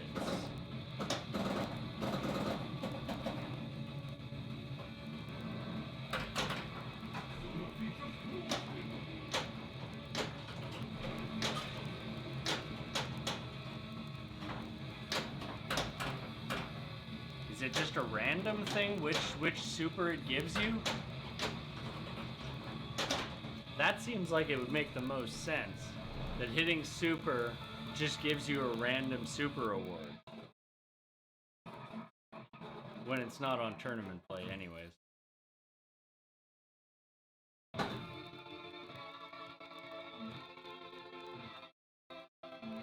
But then I wonder why add time wasn't flashing automatically there. Whatever. Shoot things, get points.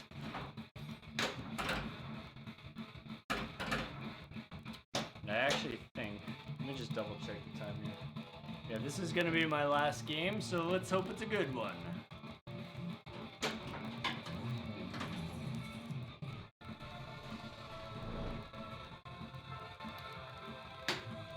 It's okay.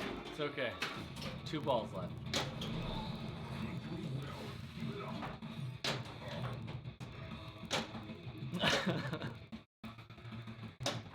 That's like my life in pinball summed up.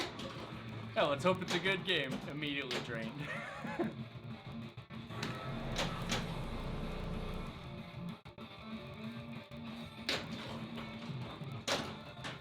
That, you know, we're gonna do another game after this one. This one's no good. Sometimes the feel's just off, you know? You gotta start a new game because the one you're on is no good. You know, let's just get rid of it. No, I said get rid of it. This is the real challenge of Black Knight. When you fight the Black Knight, you have to fight him auto-plunging your ball. Okay. This one, for real. No take backsies.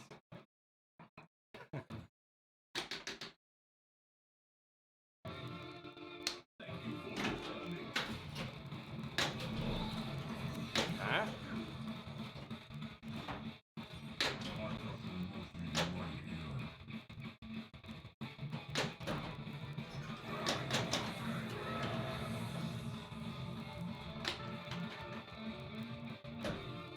I said no take backsies, so.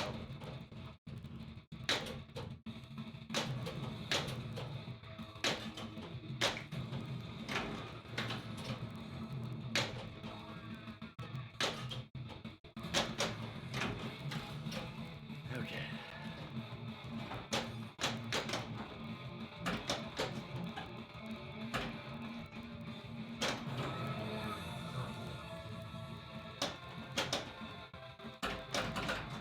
Trying to get control. There it is.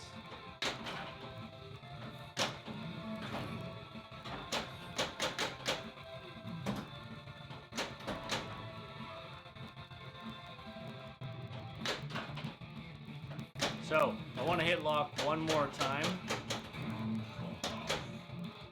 Whew, I can't believe I saved that. Want to hit light lock one more time, then get my mode. Then let's get that 6-ball multi-ball. Whoa, buddy.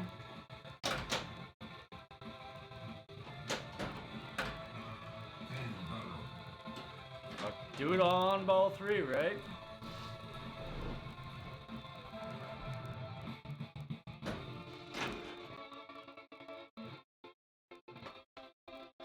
You so nasty, Black Knight.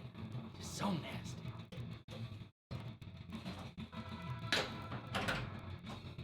Alright, we have our lock lit.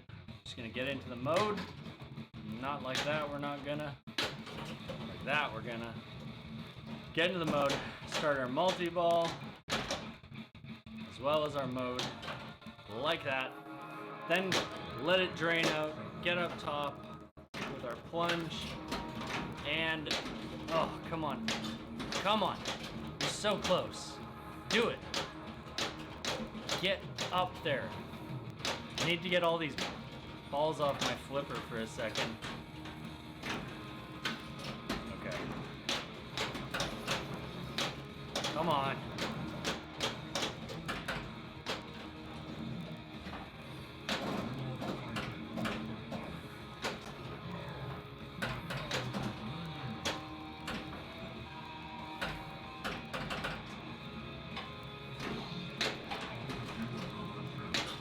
Oh, so close.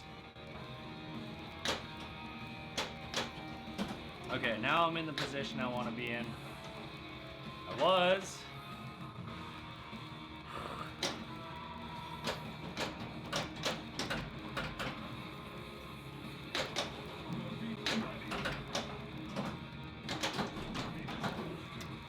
Not what I wanted.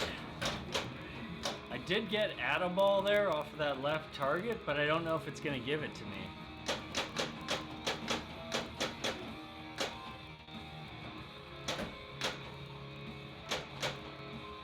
I don't think so.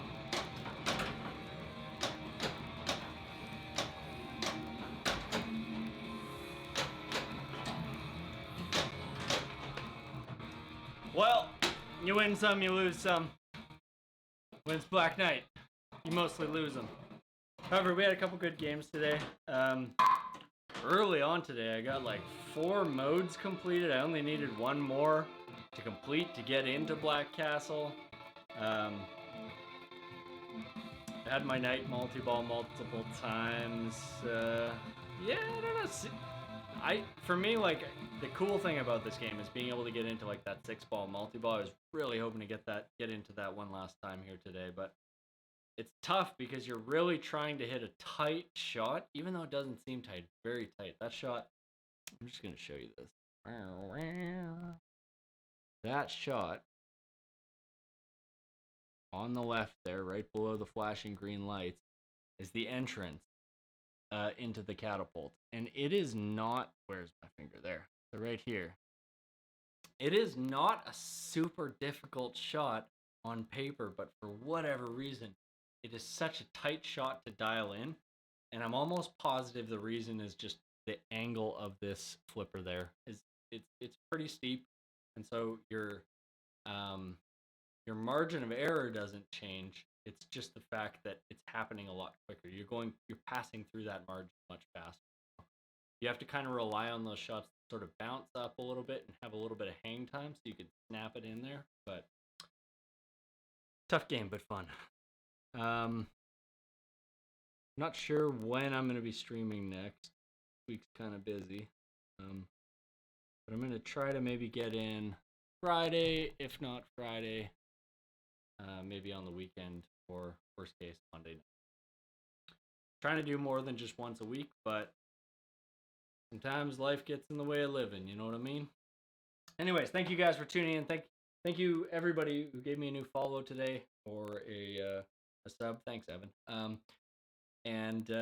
Yeah, I mean, I'm gonna be doing this a little bit more regularly now. And you can also check me out. What's today? What is today? Tuesday. You can check me out on Thursday night on the Die Hard Pinball channel. We stream our league night from there, and every second Thursday we do a stream from there. Probably gonna try and get in there this week to get our wireless figured out. We got some new stuff that we're gonna try and play around with. The old stuff we had for our wireless wasn't super great, wasn't really consistent, wasn't super stable. So I want to play around with that and see if we can get that running. And then hopefully we'll be able to stream even more machines location. So, all right, thank you guys. Have a good one.